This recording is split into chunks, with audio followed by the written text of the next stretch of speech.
Alors, donc d'abord une présentation de la problématique qui se conclura par ce qui vous semble être les questions essentielles à se poser. Je vous ferai entendre un témoignage d'un des grands témoins de la Convention citoyenne qui a été entendu avec d'autres comme représentants des Pays-Bas, il s'agit de Theo Boer, qui est un professeur d'éthique des soins et de la santé à l'université de Groningue, aux Pays-Bas. Quand j'étais allé tout à l'heure son CV, donc il y a un témoignage qui est celui donc de l'audition du CESE, qui dure une dizaine de minutes. Il faudra peut-être concentrer sur le son parce qu'il n'est pas forcément très bon. Par contre, l'avantage c'est que c'est sous-titré, donc vous pouvez aussi vous concentrer sur les sous-titres si vous n'entendez pas bien. Et puis ensuite, on débattra sur les questions qui nous paraissent absolument essentielles et qui devraient être, enfin que tous les législateurs, à mon avis, devraient se poser avant d'écrire un texte. Euh, alors, dans l'intervalle, tout de même, je compte demander à la sénatrice Muriel Jourda son avis sur comment dire, l'exposé qui va avoir lieu. Et vous donne un avis, et ce qui nous donne aussi peut-être quelques idées sur la façon de faire avancer les choses, sachant que, a priori, les bonnes cibles pour influer sur les décisions qui sont à venir, ce sont probablement les parlementaires. Hein. Voilà. Donc je vais commencer par exposer donc, la première diapo. Je te promets, je prévu de Venise.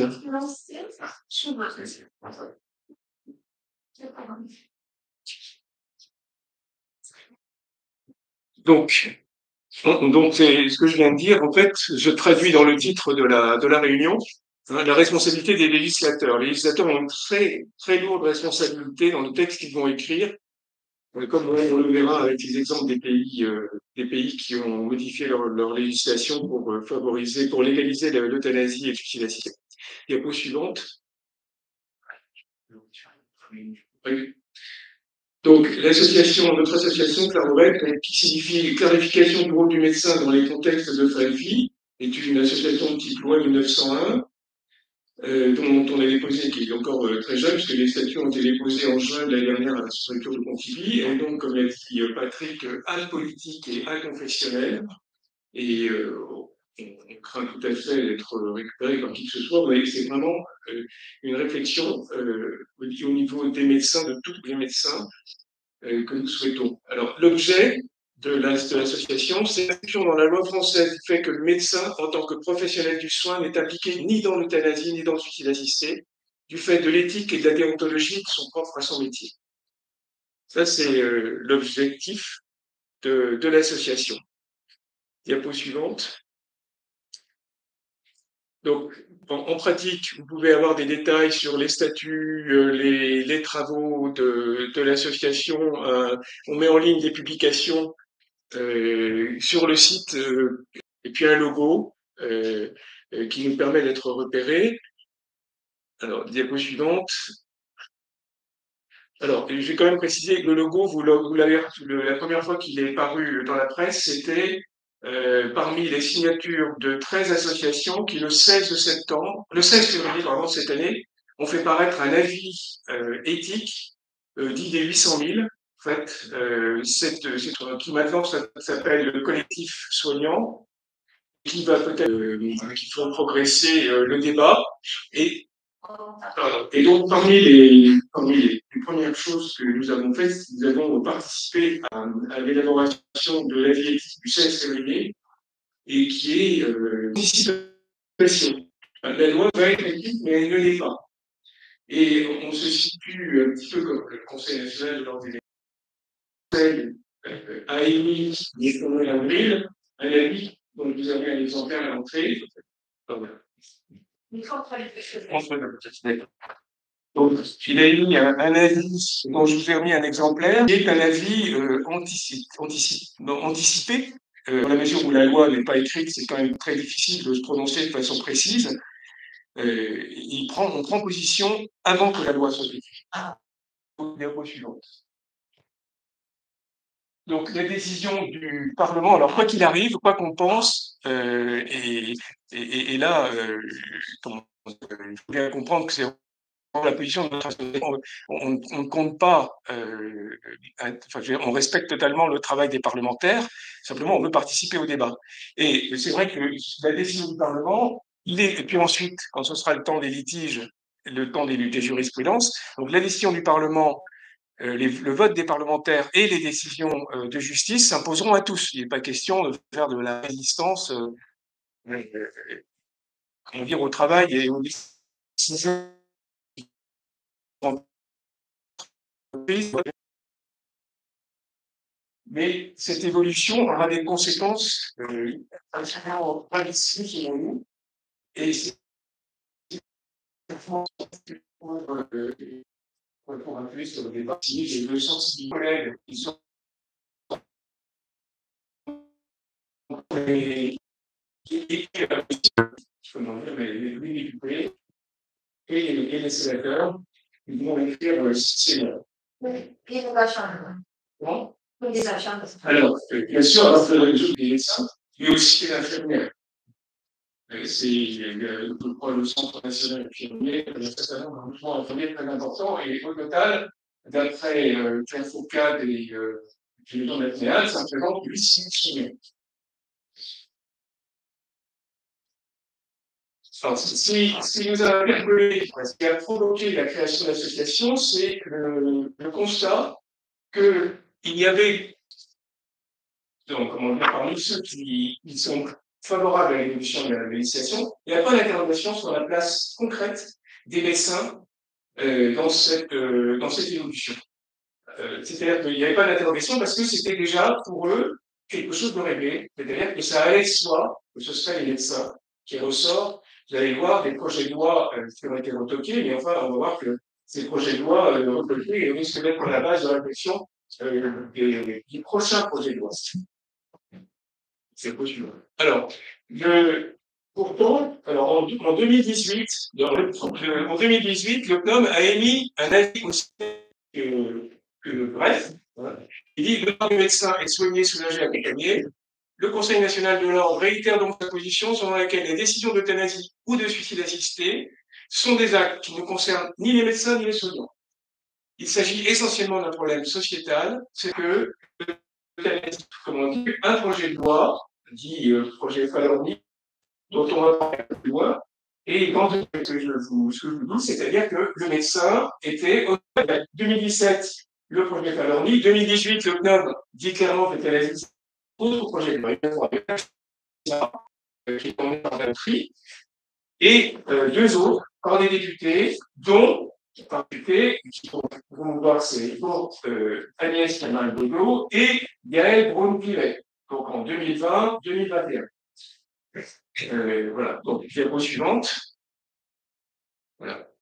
Alors, suivre sur la présentation de l'association, bien entendu, nous sommes absolument convaincus que la solution, ce sont les soins palliatifs, et qu'il faut absolument que la loi classique soit connue des médecins, connue des patients, et que tout soit fait pour qu'il y ait une culture palliative médicale de base, et que les moyens soient donnés, soient répartis partout, de façon à ce que tout le monde, tous les médecins et les infirmiers qui prennent en charge les patients en fin de vie disposent des connaissances de base pour faire des patients à l'idée d'une aide active à mourir. Alors, à titre personnel, je suis impliqué dans la permanence des soins et je fais de la régulation au centre 15, qui nous donne une vision un petit peu attitudinale de la façon dont fonctionnent les différents systèmes dans les différentes HAD du département. Une opinion très actuelle de mon département. Donc, il y en a une que je connais particulièrement bien parce que j'ai pris des gardes après avoir passé des douleurs parce que j'avais participé à sa création, c'est le HAD de Lorient, qui, du temps est devenu je pèse mes mots, une pure merveille. Enfin, c'était pas ce que pensent ceux qui y travaillent, mais elle est remarquable. En particulier, elle a elle s'est énormément développée sous la responsabilité au niveau national ou régional, si je peux dire. Mais bon, la HAD Lorient est un modèle, les modalités de fonctionnement de l'HAD et donc des soins de réalité. Il y a énormément de travail. La diapo suivante. Bon. Alors, le problème, c'est la législation. Voilà. C'est un peu incompréhensible pour moi, mais c'est comme ça. Il y a et on voit que leurs idées diffusent pour ceux aux vieux supprimés et à ceux dont la paraît vite le sens. Alors, c'est assez étonnant de penser qu'on puisse demander l'euthanasie parce que la vie est accomplie ou qu'on puisse vous proposer une euthanasie parce que votre vie est accomplie. La peuple de La Fontaine de la donc, toutes les œuvres de La Fontaine. Bon, d'une certaine façon, je pèse mes mots, il s'agit de sauver la médecine et la société d'un drame annoncé en éclairant le législateur. En résumé, c'est ça le et là, je cite Théobourg, et Théobourg en coup de cœur parce qu'il est le seul dans le concert général qui voit une évolution merveilleuse dans la perspective d'une euthanasie et d'une législation favorable donc à l'euthanasie et au suicide assisté. Il est le seul à dire qu'il ne faudrait pas le faire. Et avec des arguments et une légitimité qui vient de son passé et de ce qu'il a fait depuis 2002 aux Pays-Bas. Voilà. Ce qui est perçu comme une opportunité par certains devient une incitation au désespoir pour les autres.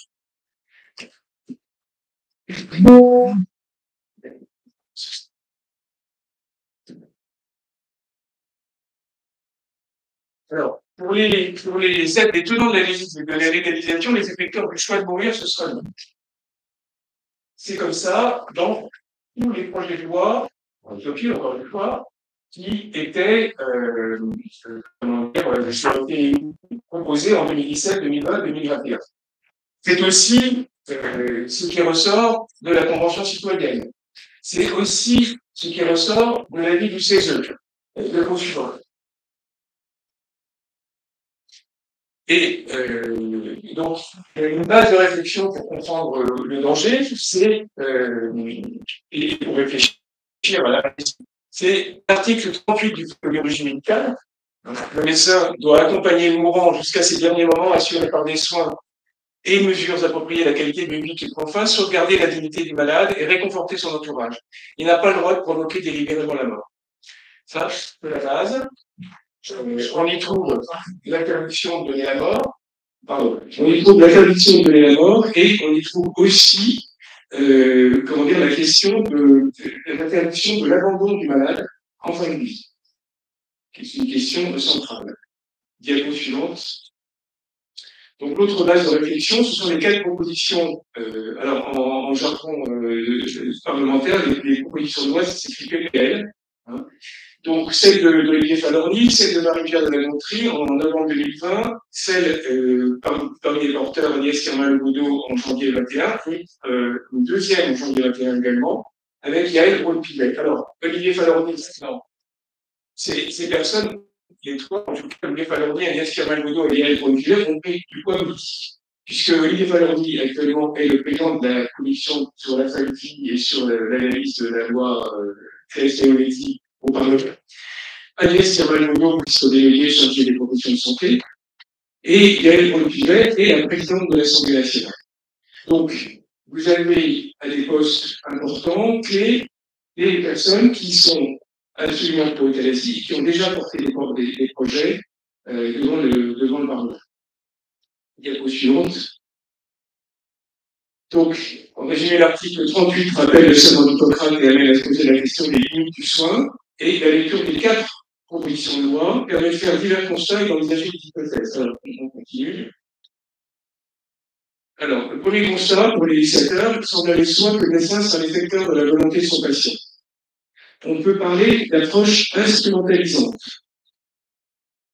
Alors, à ce propos-là, je vous rappelle que la dignité est une notion polysémique. Enfin bon, on peut aborder le concept de dignité sous plein d'angles, mais en fait, il y en a un qui est je n'attends pas être pilote philosophe, vous-même, je crois que c'est Robert, c'est la plus mauvaise note que j'ai eue, mais quand même, il y a Kant qui explique que les hommes se dignes de façon ontologique, si j'ose dire, et que ce qui leur fait perdre leur dignité, éventuellement, c'est d'être chosifié, c'est d'être instrumentalisé.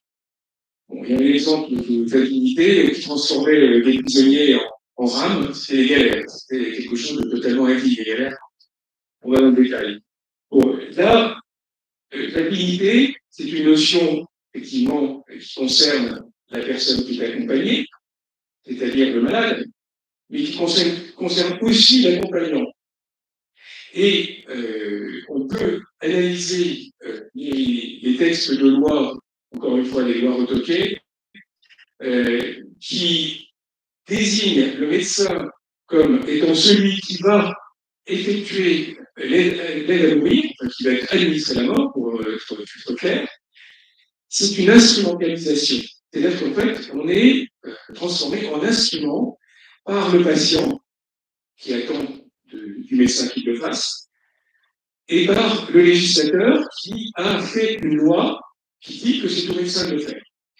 Donc, quelque part, il y a une atteinte à la dignité des médecins en tant qu'individus et en tant que professionnels. C'est notre analyse. Et la pause suivante. On peut en résumer, pour en donner, rattraper une formule qui concerne les antibiotiques, le médecin euthanasique, c'est automatique. Voilà. Dans tous les projets de loi, c'est comme ça. On fait le laisse. Là, c'est lourd. Ah. En 2022 et 2023, les acteurs législatifs à l'origine des PPL sont les mêmes qu'en 2017 et 2021. Olivier Falorni est au travail, et c'est un homme brillant, et Paul Pouat fait déterminer. Diapo suivante. Bon, il y a la clause de conscience. Alors, donc, je dirais que les consciences, il n'y a pas de problème. Bon. La clause de conscience a été reprise dans tous les PPL passés avec un certain type pour les 4 PPL. C'est-à-dire qu'on dit que le médecin n'est pas obligé de le faire, mais s'il ne le fait pas, il doit trouver quelqu'un pour le faire. C'est à lui de trouver quelqu'un pour le faire, c'est pas à la famille ou au malade ou à la personne de confiance de ce malade de trouver quelqu'un. C'est le médecin lui-même qui doit faire la démarche de trouver quelqu'un pour le remplacer. Dans 2 PPL sur 4, il y a un délai, 48 heures. Le médecin a 48 heures pour trouver quelqu'un pour le remplacer s'il ne veut pas lui-même administrer la mort à ce patient. Aucun de ces textes de loi ne précise ce qui se passe si on a du mal ou s'il ne réussit pas à trouver quelqu'un dans les délais. Vous imaginez que dans un contexte géographique comme le nôtre, éventuellement concernant des patients chez eux, à domicile, dans des déserts médicaux, ça peut quand même mettre en difficulté le médecin s'il cherche, il pourrait ne pas trouver. Qu'est-ce qui se passe? On ne sait pas. Avec ces projets de loi, on ne sait pas, et on ne sait toujours pas, puisque le nouveau projet de loi n'est pas écrit. Sauf qu'on a quand même eu des applications depuis, à travers la Convention citoyenne. Donc, diapo suivante. La Convention citoyenne évoquait aussi la clause de conscience, et elle reprend en fait celui des textes de loi sans trop préciser. On a eu le 9 mai de cette année une précision par le CESE, le Conseil économique, social et environnemental, qui accueillait la Convention citoyenne et qui s'est livré à une analyse des travaux de la Convention citoyenne et qui en a tiré un avis. Et dans ce point 4 de la synthèse de cet avis, il y a des précisions. Le droit pour les professionnels de santé de refuser eux-mêmes les actes en faisant valoir une clause de conscience. Et cette clause de conscience est assortie de l'obligation d'information et d'orientation des patients et de leur prise en charge par une ou un autre professionnel. Et je m'en dis ici. Avant, c'était flou, il y avait plus de 48 heures, on ne savait pas trop bien ce qui passait. Là, maintenant, on sait que c'est une obligation. À la limite, il n'y a plus besoin de délai, c'est une obligation. Donc, le médecin qui ne fera pas, qui refuse, qui évoque la clause de conscience pour ne pas administrer la mort à son patient, a une obligation de trouver quelqu'un d'autre. Ça se complique. Ça se complique si on ne veut pas le faire. Alors, vous imaginez la situation en ville dans des zones désertes, enfin, avec des zones sous-dotées, dans les services hospitaliers, c'est peut-être plus facile d'aller demander, c'est pas forcément plus facile de trouver. Mais enfin, en tout cas, ça pose des problèmes qu'on va analyser. Alors, diapo suivante. Le problème est là, le médecin est obligé. Donc, pour le médecin qui est un professionnel et dans un proche, quelle est la distance raisonnable avec ce patient? On va y revenir tout à l'heure, mais voilà. Donc, il est obligé. Je vous donne un exemple. Vous avez un médecin à Oufawel, à Coerlu, dans la campagne du monde, qui a un patient ou une patiente en fin de vie qui ne veut pas aller à l'hôpital, elle refuse d'aller à l'hôpital, elle est en toute fin de vie, elle refuse la sédation profonde et continue jusqu'au décès prévu par la loi Felsen-Betty, et elle demande à être euthanasiée. Le médecin ne peut pas le faire. Il cherche, il ne trouve pas. Il a l'obligation de le faire. Dans le cas où la loi est votée, il a l'obligation de le faire, et la famille qui est au courant de la loi lui dit, docteur, elle souffre, ça traîne, vous devez le faire, vous n'avez trouvé personne, vous devez le faire. Qu'est-ce qui va se passer? Imaginez la situation pour ce médecin, bon, s'il le fait, voilà, s'il ne le fait pas. C'est tout de même une source, à mon avis, de trauma psychologique potentiel dans la tête des médecins qui sont opposés à l'aide active à mourir, à l'euthanasie. Donc, le médecin est transformé, donc on l'a dit, par le patient et dans la société, il a transgressé un intérêt fondamental. Ça n'est pas pour les médecins libéraux, la prise de conscience serait très compliquée à mettre en œuvre, que ce soit au niveau d'un groupe médical ou d'un territoire. Bon, c'est-à-dire que souvent qu'il appelle un collègue, pour reprendre l'exemple que j'ai donné, il appelle un collègue qui lui dit mais toi tu es prêt pour moi, donc moi je ne fais pas pour toi. Bon. Au sein d'un groupe, il y a quand même un problème parce que s'il ne veut pas le faire et qu'il y a un collègue qui le fait, bon, ça prouve que la prise de conscience serait une menace sur la cohésion des équipes pour des raisons évidentes. Parce qu'on imagine dans des équipes hospitalières, s'il y a ceux qui le font et ceux qui ne le font pas, ça pose des problèmes de cohésion et on imagine tout de même, dans mon idée, une unité, comment dire, une unité, une déontologie unique est vraiment utile pour le fonctionnement. Ça serait certainement pas neutre. Dès le choix des études, éventuellement, puisque l'image de texte est vraiment modifiée, une révolution. Donc, du choix des spécialités, parce que toutes ne sont pas concernées par les fractures.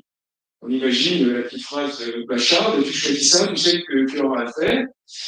Pour les recrutements dans les établissements de santé et les établissements médico-sociaux, la question de l'employeur, ça pourra être vous le ferez ou non. Peut-être même, on peut imaginer, pour les étudiants, dès les contrats d'engagement territorial, proposer, la question peut éventuellement leur être posée. Pour les établissements de soins, il y a les retours qui ont légalisé l'euthanasie au Canada. C'est cité par Jean-Marie Thomas lors d'une conférence en visio en 1921. Au Canada, les sanctions financières sont prononcées contre les services de soins palliatifs qui ne font pas d'euthanasie. Et les établissements de soins qui ne font pas d'euthanasie sont pénalisés. Les carrières de médecins salariés, les données du débat que la SAP a fait paraître, et c'est aussi par et donc il faut avoir conscience. Donc une autre menace existe, qui sont bien détaillées dans les données du débat de la SAP, mais aussi dans les fiches produites par Jean-Marie Gobas, par Théo Goer et par bien d'autres, et par l'Institut d'éthique européenne qui fait un rapport annuel sur le l'euthanasie en Belgique. Hein. Les situations, parce que nous avons tous en tête, quand on parle de ce genre de situation, comment dire, des fins de vie extrêmement pénibles, qu'on s'est occupé, on s'est beaucoup investi pour des patients qui allaient très très mal. Bon. Et le problème, c'est que majoritairement, d'après ce que l'on peut lire, ça n'est pas forcément, au bout d'un moment, ce ne sont pas ces situations-là qui justifient l'euthanasie. Et pourtant, c'est toujours les médecins qui la font, l'euthanasie. C'est-à-dire que, à la limite, on peut imaginer, en se laissant envahir par les émotions, en pensant à des situations où on a, comme on éprouve de la compassion, enfin, voilà, l'acte compassionné. Le problème, c'est que ça déborde largement, l'évolution déborde largement cette question-là.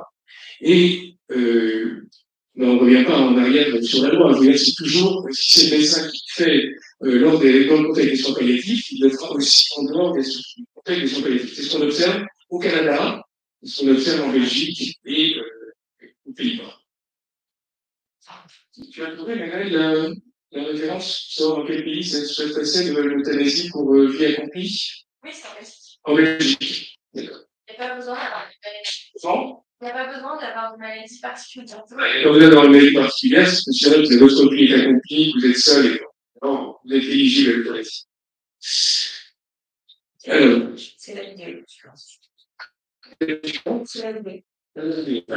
Pour illustrer cette problématique, je vous propose d'écouter Théo Bourg. Donc, qui s'est présenté devant la Convention citoyenne le 20 janvier, lors de la 4e session. Je donne tout de suite la parole à Théo Bauer aux Pays-Bas. Malheureusement, vous devez partir à 16h, je crois. Donc voilà, je vous donne le micro par écran interposé tout de suite pour que vous nous expliquiez le cas néerlandais. Merci beaucoup.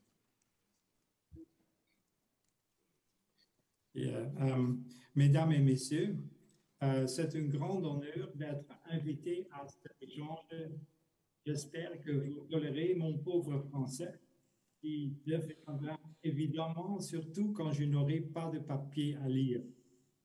J'en appelle à votre bienveillance. Mesdames et messieurs, 4 décennies de discussions ont précédé la légalisation de l'euthanasie aux Pays-Bas en 2002.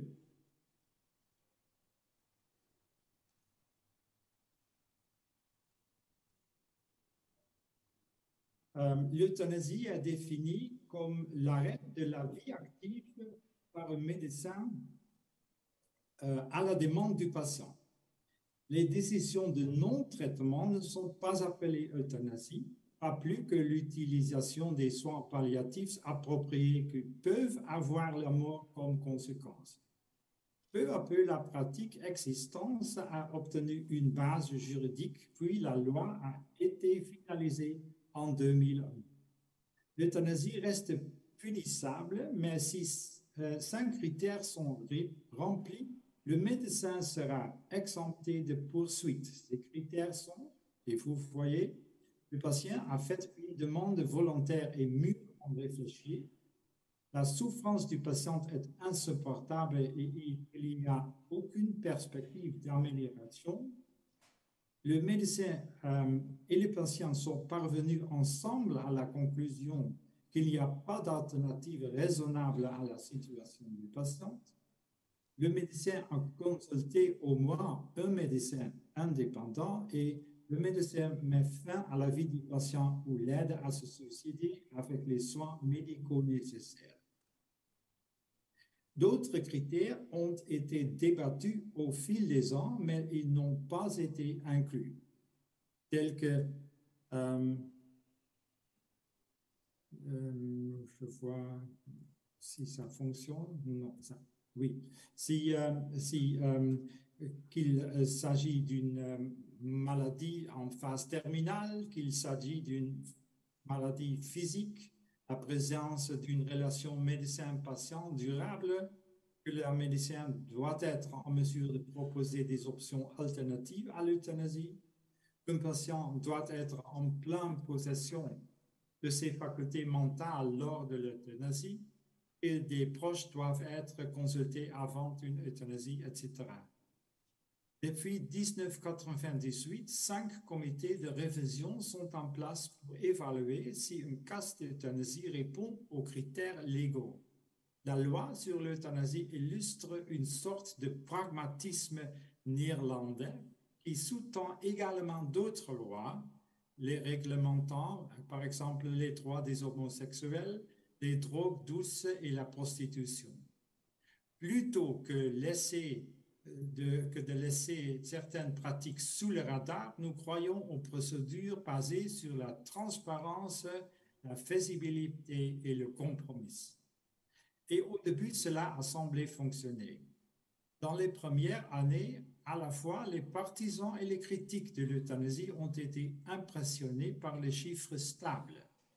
Beaucoup ont conclu que d'autres pays pourraient suivre notre expérience en toute sécurité. Mais cette image a changé. Au cours des années où j'étais même membre d'un des comités, j'ai examiné près de 4000 ans pour le gouvernement hollandais. Premièrement, le nombre a quadruplé depuis 2005. En plus de 8000 cas actuels, on estime qu'on a 2001 ou 2000 cas supplémentaires font partie d'une zone grise où il n'y a pas de rapport. Actuellement, l'euthanasie représente environ 5% de tous les décès, mais il existe des variations régionales considérables. Nous avons cherché que localement, 20% des décès sont causés, 20% des décès sont causés par l'euthanasie. Et la hausse semble se poursuivre. Entre-temps, aussi, le nombre de suicides violents a considérablement augmenté. Deuxièmement, nous avons vu, et c'est ça la variation régionale, deuxièmement, nous avons vu une expansion des pathologies médicales. Traditionnellement, la majorité des cas survenaient d'un contexte de maladie en phase terminale, cancer, maladie neurologique, quelques jours ou semaines avant la survenue d'une mort naturelle. Comme le montre la figure présente, les Néerlandais sont entrés dans une phase différente. La plus forte augmentation concerne les patients non cancéreux. Leur pourcentage est passé de 88% à 61%. La zone bleue sur ce graphique.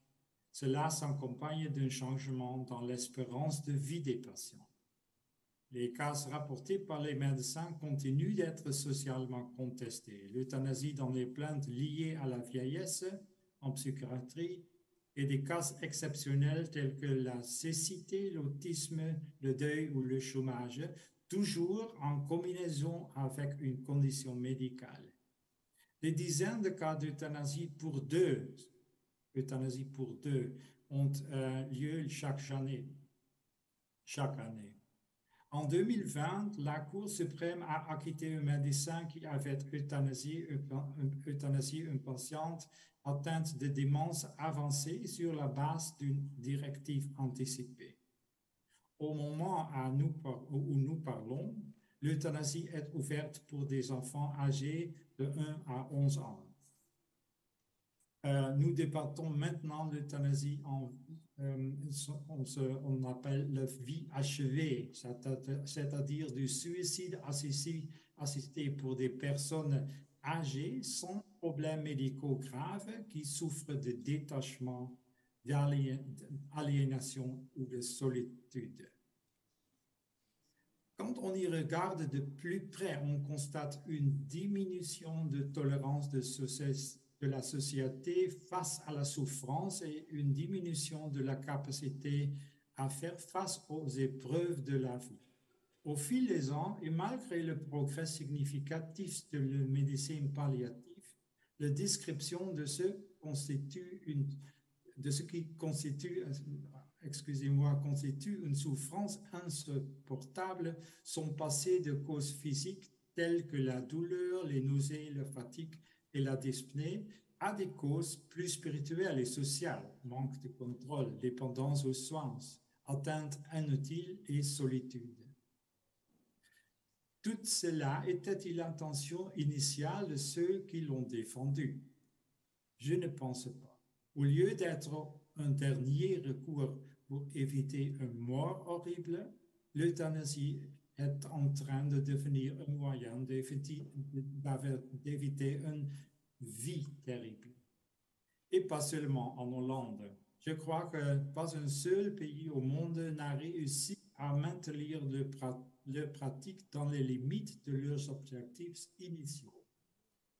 Partout où l'euthanasie devient légale, la logique est la même. Pourquoi seulement l'euthanasie pour A et pas pour B? Pourquoi seulement dans les maladies terminales et pas aussi pour les maladies chroniques? Pourquoi seulement pour les maladies physiques et pas aussi pour les troubles psychiatriques? Pourquoi seulement pour les personnes malades et pas aussi pour des personnes souffrant de conditions non médicales telles que la perte irréversible, la solitude ou le non-sens? Pourquoi seulement pour les patients compétents et pas aussi pour les patients incompétents dans les conditions bien pires? Partout, nous voyons que l'offre est destinée à créer la demande. Alors, quand les Néerlandais, avec le meilleur système de contrôle du monde, celui qu'on a convaincu, n'ont pas été en mesure d'empêcher l'euthanasie de devenir une façon normale de mourir, quel autre pays le fera?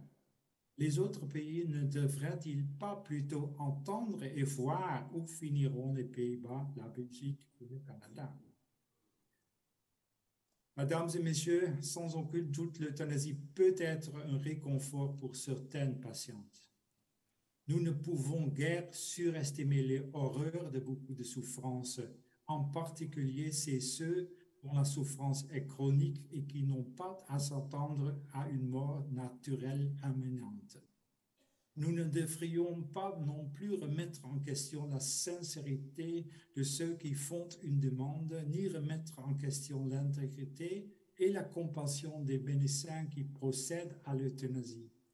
J'ai vu des exemples de souffrance déchirante, tant chez les patientes en phase terminale que chez ceux dont l'espérance de vie est plus longue.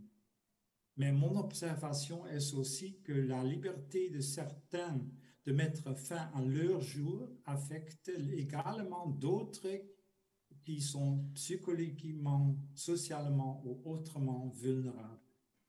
À tel point qu'ensemble nous aboutissons à un scénario de désespoir organisé. C'est pourquoi, plutôt que d'être en faveur de l'euthanasie légale, je préconise maintenant un certain tabou sur les médecins pratiquant la mise à mort active.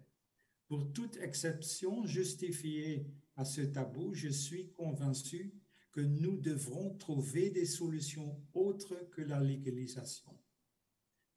Tuer ne devrait plutôt pas être une tâche de médecin.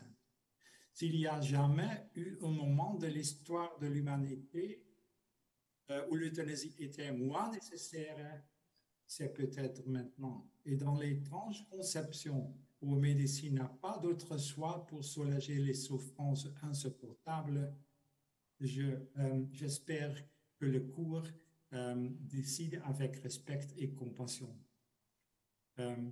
Merci beaucoup pour votre attention. Voilà, donc, alors, on va aborder maintenant la question. Le collectif Soignant, qui est 800 000, dont je vous ai parlé tout à l'heure, donc qui a sorti la vie éthique le 16 février de cette année, qui a fait pareil des tribunes en réponse à des propos de Daniel Sirmal-Baudot, affirme, et donc ils ont parti, affirme que l'euthanasie et l'efficacité ne peuvent être considérées comme des soins. C'est dans une position qui est un peu plus nuancée, parce que, on m'a expliqué à la responsable de la section éthique et déontologie, Ils ont interrogé de façon déclarée tous les CEDOM, les conseils départementaux, et de cette enquête nationale, il ressort qu'il y a un certain nombre de confrères qui sont, on va dire 100%, qui sont convaincus que ce sont des soins. Et ils sont obligés d'en dire, qui essaient d'influer sur le législateur, c'est la même logique que la nôtre, et bien ils sont moins. On peut se demander quand même si la demande de mort administrée formulée par le patient n'est pas l'équivalent d'une volonté de sortie du soin.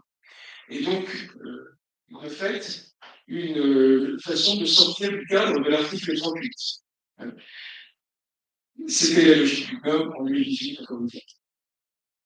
Alors, quel est l'intérêt de tenir à l'écart le médecin du concret de toute forme de mort administrée? C'est également la demande du collectif, hein. C'est dans le texte du CNCD.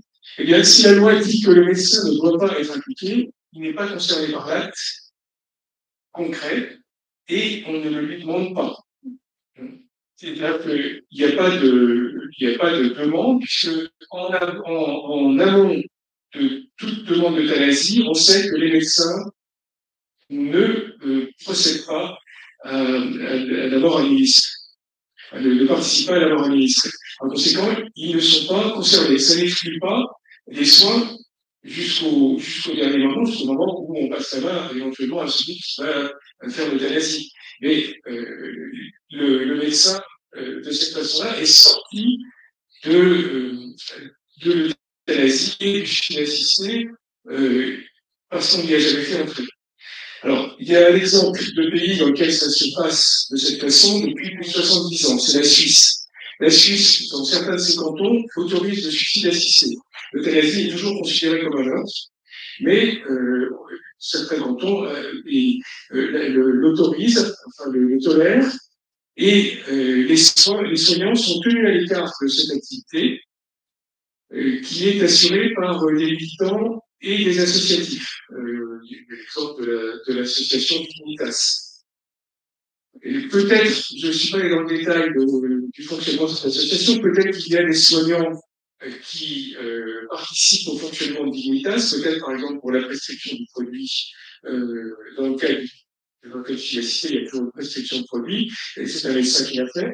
Donc peut-être que dans le test, il y a des médecins qui prescrivent, c'est possible, mais en tout cas, pour ce qui est de l'effection de l'aide apportée aux suicidants, ils ne revendiquent pas la qualité de soignant. Ce ne sont pas les soignants qui aident dans le suicide assisté. Alors, la diapo suivante. Comment?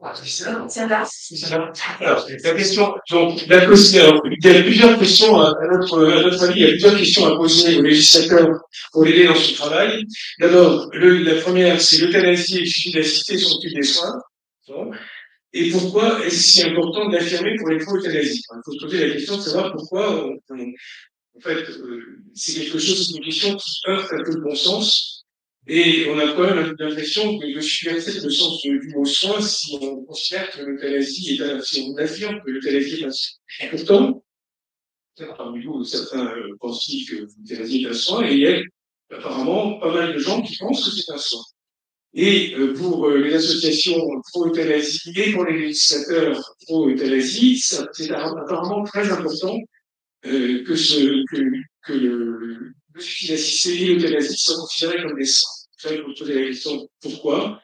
Personnellement, j'aurais une réponse à vous proposer quand on va faire dans les là-dessus un petit peu.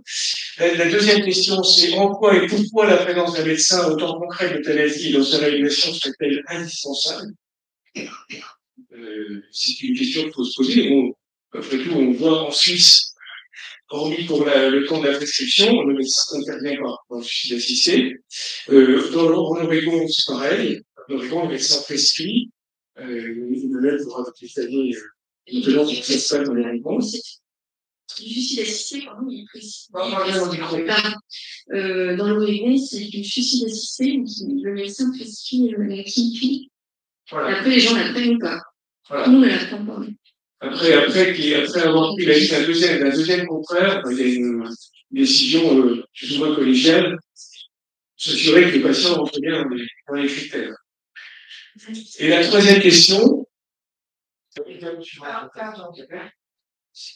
Y a-t-il une continuité entre les soins éventuellement palliatifs et l'administration de la mort par retour au vétérinaire? Est-ce que l'article 38 du Code de déontologie peut être invoqué pour imposer la présence du médecin? Autrement dit, bis, si le médecin se retire à ce moment-là, est-ce qu'il abandonne ce patient? Une question. C'est une question, en fait, pour les médecins, les soins palliatifs, qui évoquent un sentiment de culpabilité à l'idée de laisser leur patient à d'autres au moment d'une aide active à mourir. Voilà, donc je propose que l'on débatte. Alors d'abord sur la première question, je peux revenir en arrière. Donc je vous écoute.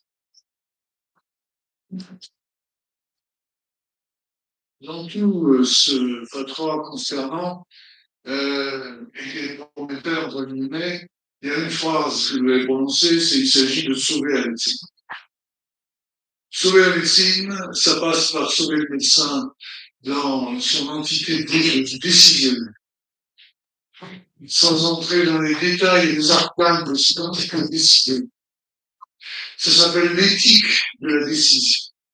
Or, l'éthique de la décision, elle a complètement fondu avec la déshumanisation, avec la scientifisation, avec la filiarisation de l'étude, à telle enseigne que même dans les soins palliatifs qui seraient actuellement le truc à prévoir et à promouvoir, on a des gens qui, sans aucune expérience médicale, et j'en connais, sont entrés dans les soins palliatifs à la fin de leur internat pour donner des soins palliatifs dans des unités dédiées de soins palliatifs. Alors tout ça est épouvantable et n'a de dénominateur commun que notre abandon de l'éthique décisionnelle. Le corollaire, c'est l'hyperspécialisation. Le corollaire, c'est le jusqu'au boutisme des soins anticancéreux portés jusqu'à l'absurde de la énième chimiothérapie, parce que derrière, il y a les labos, les études, les statistiques et les trucs, et que, évidemment, personne de gaieté de cœur ne va abandonner les soins de cancérologie quand on nous propose de survivre plutôt que l'inverse. Alors, moi, je pense que à partir du moment où on est comme ça, enferré, dans un débat qui nous est imposé par cette faillite civilisationnelle qui touche la médecine. Et je ne suis pas le seul à le dire, faillite civilisationnelle. Il y a des gens très blessés qui l'ont dit à tort, parce qu'ils en sont des acteurs. Cette faillite civilisationnelle, elle nous entraîne à se poser des questions, à prendre en plus comme interlocuteurs les politocrates et les bureaux. Les bureaux qui n'ont eu de cesse, en 40 ans d'évolution de la médecine, de numériser, de chosifier les choses, de les et de nous rendre les effecteurs prolétaires de la médecine qui nous veulent dominer jusqu'à nous faire signer, éventuellement, effectivement, la mort de braves gens tout en la probable. Voilà où on en est. Donc, si vous voulez sauver la médecine, il va falloir prendre un discours radicalement opposé au fait de se mêler de toutes les arcanes de ce qui s'est fait de façon pathologique, comme on voit dans le Benelux ou au Canada. Et il va falloir poser des questions d'ordre civilisationnel, éthique et philosophique. Qu'est-ce qui fait, par exemple, que on ne puisse tolérer le fatum, le destin? Et là, on voit bien que X% des gens qui sont des pros qui s'autosuicident ne veulent pas ne peuvent pas regarder le dessin. Croiser ça aussi avec d'autres éléments médicaux très rigolos, comme par exemple l'explosion de la chirurgie esthétique au Brésil, ça n'a quand même rien à voir, mais quand vous voyez le reportage, c'est quand même assez effrayant sur ce que c'est l'image narcissique et c'est délire. Donc voilà les vraies questions qui se posent. Mais pas de rentrer dans les arguties des primitifs, des bureaucrates et des politocrates sur le scientisme et ses applications.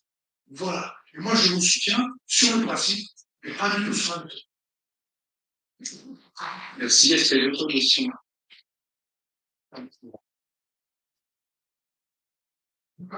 Je pense que le deuxième avis du club qui dit que 25% des médecins des CDO se sont prononcés se sont prononcés pour une... Je pense que c'est un soin, oui. On disait que l'euthanasie était un soin. Faut pas oublier que le Conseil de l'ordre, c'est pas 100% les médecins de palliatifs et les médecins généralistes. Il y a énormément de médecins qui sont des médecins de spécialité différentes et qui ne sont pas confrontés, qui ne sont jamais confrontés à ces problématiques-là. Donc, j'imagine bien que dans les 25%, il y a peut-être un certain nombre de médecins qui n'ont pas cette réflexion parce qu'ils ne sont jamais confrontés à ça. Donc, j'aimerais bien avoir qu'on ait les chiffres du CNOM qui nous montrent véritablement ici il y a une répartition en fonction des spécialités des médecins qui ont répondu. Je trouve que c'est important. Parce que c'est un élément qui n'est pas négligeable, parce que c'est-à-dire qu'un médecin sur 4 considère que l'euthanasie est un soin. C'est beaucoup plus que ce que nous, on imagine, ce qui on se retourne et qu'on interroge la plupart des confrères autour de nous, tous excluent l'idée que l'euthanasie puisse être un soin. Donc, je pense qu'on devrait quand même demander des clarifications à l'autre humain. Je ne sais pas si... Non, j'ai une résultat, mais je ne peux pas te dire. Et de toute façon, déjà, nous, au niveau du département, effectivement, il y a 6 médecins généralistes, il y a des salariés, il y a des médecins actifs, des médecins retraités, effectivement, ça ne représente pas. Je ne sais pas répondre à cette question. J'ai la réponse, mais il faudra la rechercher. Il ne s'agit pas de faire le procès du CNOM, pas du tout. Le CNOM est, comment dire, comme nous, dans l'expectative de ce qui va se passer, il y a quand même clairement dit qu'il était opposé, qu'il était défavorable à l'euthanasie. Avant, il disait, vous allez la voir circuler, ça ne concerne pas les médecins. Maintenant, il dit qu'il est défavorable. Donc, effectivement, ça manque peut-être un petit peu de, comment dire, d'énergie comme adjectif, comme mot, mais bon, le conseil est quand même composé à l'euthanasie, dans les faits. Hein. Donc, il ne s'agit pas de... Et là, on est pas là pour faire le procès du CNOM. La question, c'est comment faire pour que les législateurs comprennent ce que l'on pense, c'est-à-dire que ça n'est pas du soin. Alors, moi j'ai une remarque à faire. Pourquoi est-ce que c'est si important que ça, que ce soit un soin? Ça ressemble un peu à une querelle sur ces présents, donc bon, on peut discuter finalement pour savoir si c'est un soin ou pas. Personnellement, je pense que ça n'en est pas un, et je pense que la majorité des gens pensent que ça n'en est pas un, et en tout cas, notre collectif soignant, qui représente beaucoup de monde, pense que ce n'est pas un soin. Bon, la question, en fait, qui est derrière, c'est celle de l'utilisation du système de santé. C'est-à-dire que si c'est un soin, eh bien, ça concerne les soignants. Et si ça concerne les soignants, le système de soins est là pour appliquer ce nouveau droit et avec ces acteurs, donc les médecins, éventuellement les personnels suivants des médecins, et surtout son réseau, son maillage territorial. C'est une histoire, en fait, bon, la ficelle on a été un peu grosse, soit fonctionner sur l'instant, parce que sinon, ça va être très compliqué si on ne peut pas utiliser le système de soins pour faire vivre l'aide active à mourir. Ça va être, il va falloir inventer autre chose, il va falloir inventer des équipes mobiles, il va falloir faire fonctionner des associations. Donc, en fait, moi, il y a un concept qui est bien, c'est le concept des politiques, c'est-à-dire que tous les gens à qui on demande un soin, et puis les pharmaciens, les psychologues, des tas de gens qui pensent, qui signent, comment dire, un manifeste de l'ADP disant c'est un soin, en fait, ils sont logés, sont utilisés dans une manœuvre qui est un peu grosse, à mon avis. Je pense que c'est ça la question. In fine, la question, c'est derrière cette discussion, c'est ça. La question, pour revenir à la question de M. Moser de tout à l'heure, c'est quand même intéressant de savoir, ça ne touche essentiellement que les généralistes et quelques spécialités sur le palliatif. Alors, c'est quand même pas mal de spécialistes, donc c'est intéressant par le bonheur d'avoir peut-être la motivation oui, bon, ça touche surtout les soins palliatifs en premier, hein, parce que là, peut-être que Gino pourrait s'exprimer, pourrait exprimer les craintes de son groupe professionnel. En fait, le problème est surtout celui, à mon avis, des services de médecine des hôpitaux, qui sont morts majoritairement à l'hôpital, et ensuite les généralistes en ville. Oui. Il y a une question là. C'est ça. Je suis Maxime de Soupalou, ancienne animale. En fait, j'entends pas bien. en fait, en termes de soins, enfin, de répondre à cette question de savoir si l'euthanasie est un soin, en fait, c'est beaucoup de mots. L'euthanasie, ce que c'est, le soin, ce que c'est. Alors, pour être infirmière en libéral, j'ai forcément travaillé plusieurs fois en collaboration avec le Chali. J'estime avoir plusieurs fois fait part à une aide active à mourir, enfin, en tout cas à aider à partir en patient, qui est en fin de processus, qui a été accompagné, etc. Pour autant, enfin, j'ai appuyé sur les seringues qui ont provoqué le départ du facile. Alors bien sûr, c'est à l'issue d'un processus où il y a eu des scandales, etc. On peut beaucoup s'interroger quand même sur quel est l'accès à cette tentative en France. En fait, on peut avoir toute une bonne idée sur ce que c'est l'euthanasie, pas l'euthanasie. En fait, aujourd'hui, le problème du patient, c'est comment il accède à ces soins et son souhait de partir, si on peut le trouver légitime, pas légitime, après sa conscience, etc. Mais aujourd'hui, est-ce que l'euthanasie est un soin? Ça dépend de ce qu'on met derrière le mot euthanasie. Et ça dépend du processus qui amène à cette finalité. Là, je pense qu'on saurait l'objecter un petit peu.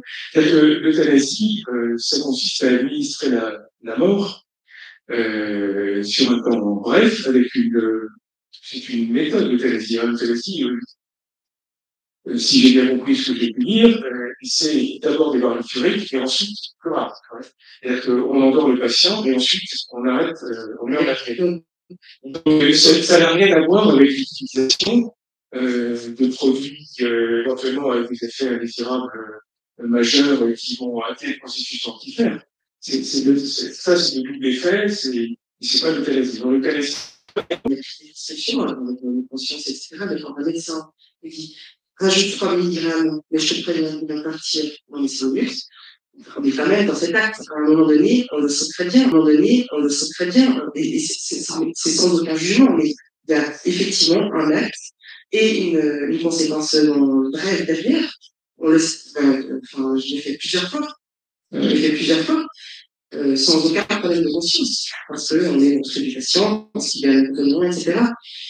Mais c'est pour ça qu'en fait, je trouve que en fait, alors, du point de vue médical, du point de vue infirmier, peut-être que le soin ne veut pas toujours dire la même chose, que peut-être qu'il y a une diversité, et soigner, c'est aussi accompagner, etc. En tout cas, j'ai pas l'impression, que c'est inexistant en France. Et je pense pas que ce soit juste appropriable à un cocktail barbiturique, je ne sais pas, à un cocktail hypnovel morphinique. On sait très bien ce que ça donne. Et je pense que c'est tout de dire qu'en fait, on n'est pas dans cette approche. Oui, mais Delphine, malgré tout, quand tu fais ça, malgré tout, quand tu fais ça, c'est à des gens qui sont vraiment au dernier moment. C'est-à-dire que tu vas rétrécir en charge. Alors que là, on n'est pas dans cette situation-là. C'est sur un lien qui est le problème. C'est pas là le problème, c'est le processus. Ouais, le problème. Ouais. Il reste vraiment sur l'habitude qui a Oui, je vais intervenir ce qui parle médicaux. sur le oui, c'est dans c'est vous voulez avoir des limites sur la maladie. La question que vous posez là, évidemment, pour moi, l'euthanasie n'est pas un soin, si c'est non plus. Et pour avoir interrogé un peu mes équipes, non plus. Et on travaille avec cette idée avec des valeurs communes, en fait. Alors, sur le plan individuel, on a peut-être parfois des idées différentes. Mais en tout cas, en équipe, l'interdit de mourir reste très prégnant. Et je ne vois pas une loi où on pourrait pratiquer l'euthanasie dans le service. Voilà, c'était une réponse. Oui. Je rejoins complètement ce que dit notre collègue infirmière. C'est évident que le problème se pose pas quand il s'agit d'une continuité de soins, finalement, ce qu'on appelle l'euthanasie, c'est simplement la dose de trop, parce que ça va. Il y a une anxiété, trop de souffrance, trop de douleur, trop de, etc. Mais on ne formalise pas que cette fois-là, douleur qui suit. Mais pourtant, on majeure les doses et on sait que Et on est au bout du soin avec les mêmes. C'est ça qui est très important aussi, c'est-à-dire qu'il n'y a pas de délégation comme dans les schémas que vous évoquiez, où il y aurait délégation de pouvoir à celui qui veut bien, enfin, etc. C'est complètement déstabilisant et inhumain, alors que dans le cas de ce qui est décrit, une qualification dans une dose c'est la sachant, c'est que le climat et l'urgence de Biarritz en poussant les climat. Il a été condamné. Oui, c'est pas Je pense qu'il y a une différence fondamentale, c'est que il y a l'intention, mais il n'y a pas l'intention de tuer. Et après, je pense que l'intention, c'est quelque chose qui est profondément intime. Et je pense que dans une même situation, effectivement, peut-être avec de la morphine nouvelle, quelle est l'intention? Quelle est mon intention? Et je pense que ça, c'est fondamental pour distinguer une prescription qui va peut-être effectivement faire que quelques minutes, quelques heures après l'action de la décision pas, on ne sait rien, l'intention est de le soulager ou de le faire mourir, et ça c'est fondamentalement différent. L'intentionnalité, je vois ce que Véronique vient de dire, me paraît quand même évidemment centrale. Et là, je parle vraiment de vécu, comme vous, et d'une pratique d'années plus près des malades. Vous, en tant que médecin, quand vous êtes en capacité d'expliquer de façon extrêmement claire quelle est l'intention qui prévaut votre action, aussi bien à la famille, aux patients, malheureusement, il est rarement en capacité de l'entendre à ce moment-là. L'infirmière ou l'infirmier, mais sachant que nous pouvons être amenés, médecins aussi, à mettre en place, surtout dans l'exercice à domicile, où les infirmières ne sont pas systématiquement à nos côtés. Voilà. La question de l'intentionnalité est quand même centrale. Et le principe du double effet, on reste dans le soulagement de souffrance, et il est évident qu'un patient qui est parfaitement conforme, et les demandes sont clairement non, les demandes sont quand même, c'est pas donner la sens, parfois très fortes du côté de la famille. Voilà. Mais il faut faire quelque chose. Ouais. Ça, c'est des demandes auxquelles je pense que beaucoup d'entre nous, au sein de notre salle et dans leurs différentes modalités d'exercice sont confrontés. Et c'est là où il faut tenir en équipe, avec le collectif que nous représentons, équipe hospitalière, libérale, HAV. Bon, spontanément, c'est très bien la dimension de l'équipe centrale, avec les risques de dérive qu'on connaît tous, l'exercice solitaire, les bonnes maisons, mais hélas, l'histoire peut en montrer bien d'autres. Voilà. Un, c'est plus sur un exercice solitaire. Deux, l'intentionnalité, elle est centrale. Vraiment, si vous êtes en capacité d'exprimer clairement, voire d'écrire, il m'arrive très régulièrement d'écrire noir sur le métier, je trouve qu'on a des écrits, voilà, qui sont consultables, c'est très clairement écrit. Voilà. Et après, je rejoins ce que Jean-Louis disait, il faut de voir à quel point elle est encore largement méconnue. Je pense que là, les pouvoirs publics, les médias, il y a quelques campagnes à ça, effectivement, on peut saluer le travail qui a été fait, mais ça reste largement insuffisant. Quand les gens vous assènent, les patients, leurs proches, voilà, ce qu'ils pensent être les vérités, quand vous détricotez en l'espace de quelques minutes, voire plus, leur connaissance de ce que la loi française, dans sa subtilité, dans sa complexité, permet, vous apercevez que dans les études qui ont été faites le montrent aussi, c'est largement méconnu. Voilà. Et quand vous expliquez très clairement, voilà. Et parfois trop souvent inaccessible. Alors, il y a une inégalité territoriale, là, les pouvoirs publics ont une responsabilité, quand même. Voilà, parce que c'est vrai que vous avez la chance d'avoir des équipes qui sont chez vous. Vous faites un second corollaire aigu, vous habitez, vous faites un compte, j'ai rien contre la preuve, voilà. Mais, et à l'inverse, votre égalité de soins sera pas tout à fait la même. Je me permets. Je vais passer la parole, passer la parole à ma sénatrice, peut-être pour votre positionnement. Merci de donner la parole. J'avoue que je suis gênée parce que j'ai la scène d'un mot. Je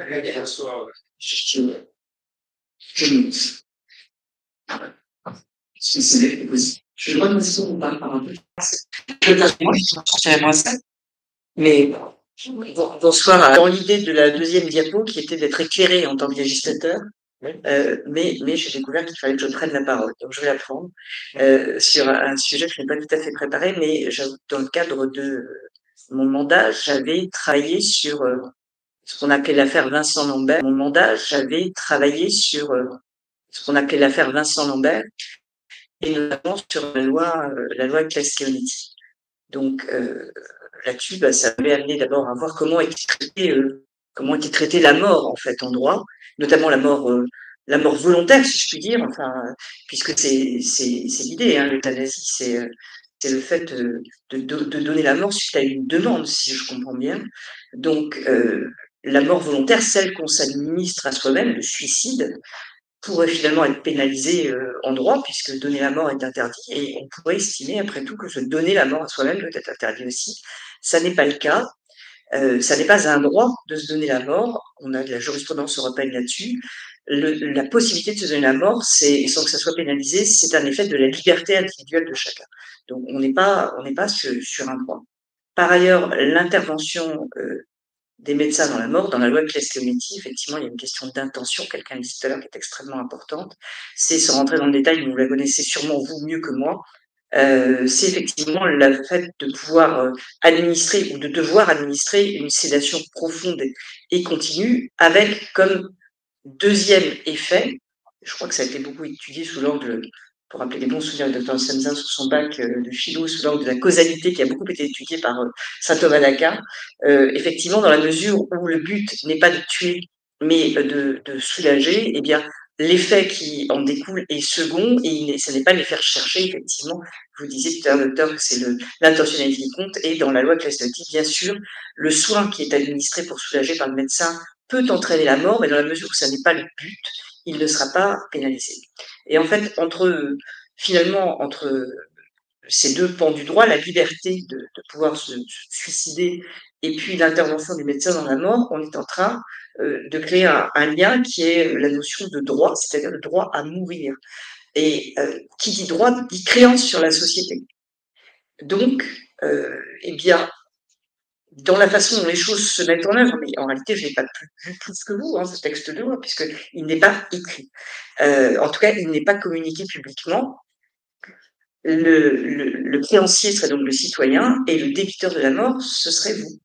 Puisque, bien sûr, on estime que ce sont les médecins qui doivent intervenir dans ce processus. Après tout, ils interviennent déjà dans la loi Claes-Leonetti. Vous êtes un peu les interlocuteurs naturels de la mort, parce que assez naturellement, on pense à ça. Alors, comment faire pour faire valoir votre point de vue, puisque je présume, même si tout le monde ne s'est pas aujourd'hui exprimé, si vous êtes ici, c'est que vous n'êtes pas tout à fait favorable à cette vision des choses, et que vous partagez plutôt l'avis du Conseil de l'Ordre, mais sûrement l'avis le moins nuancé, le premier, qui consistait à dire que ça n'est pas possible.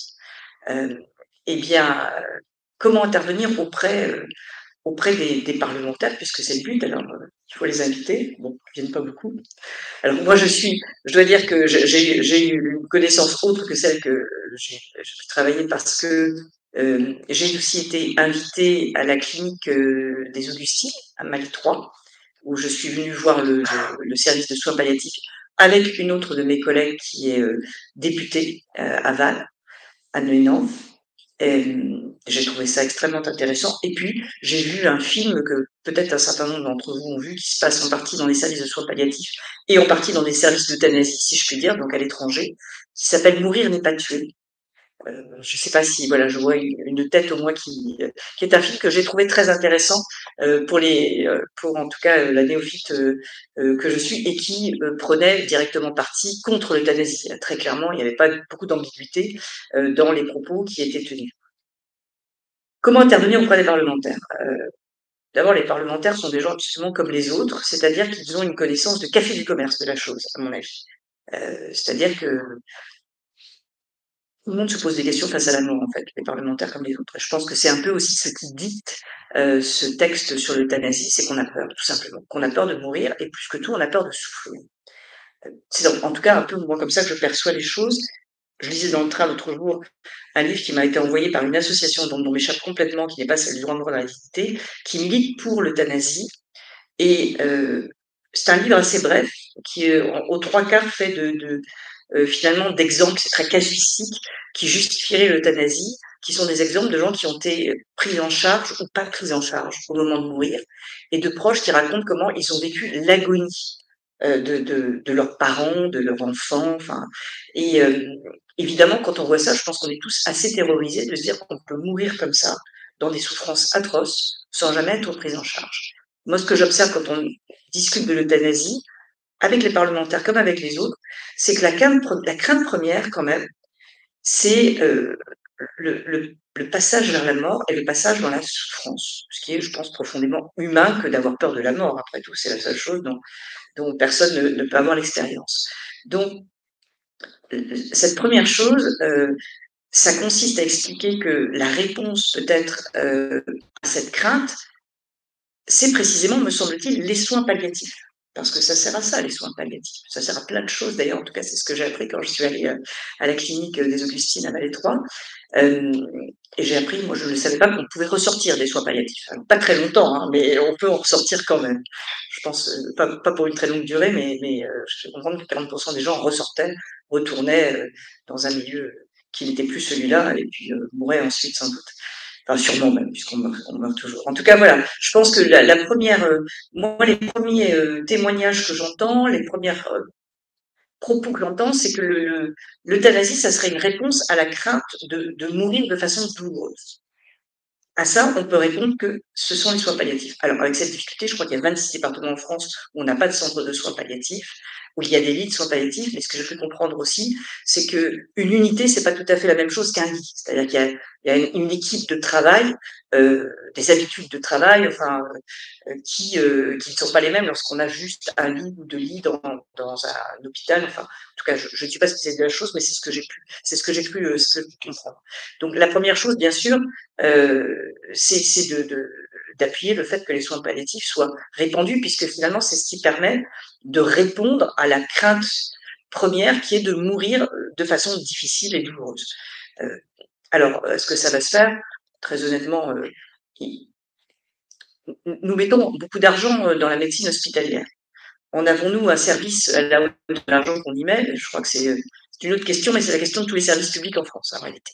Donc, je ne sais pas si ça se ferait, mais en tout cas, il serait absolument inadmissible, et ça, je crois qu'on peut l'entendre et qu'il faut le dire et le répéter, que parce qu'on n'arrive pas à prodiguer des soins palliatifs normaux, la solution expéditive serait finalement d'administrer la mort, puisqu'on n'arrive pas à prendre en charge les patients, les gens en fin de vie. Enfin, et je crois que ça, enfin, c'est peut-être un argument qui peut peser, c'est que la mort ne peut pas être une réponse à la difficulté d'avoir des soins.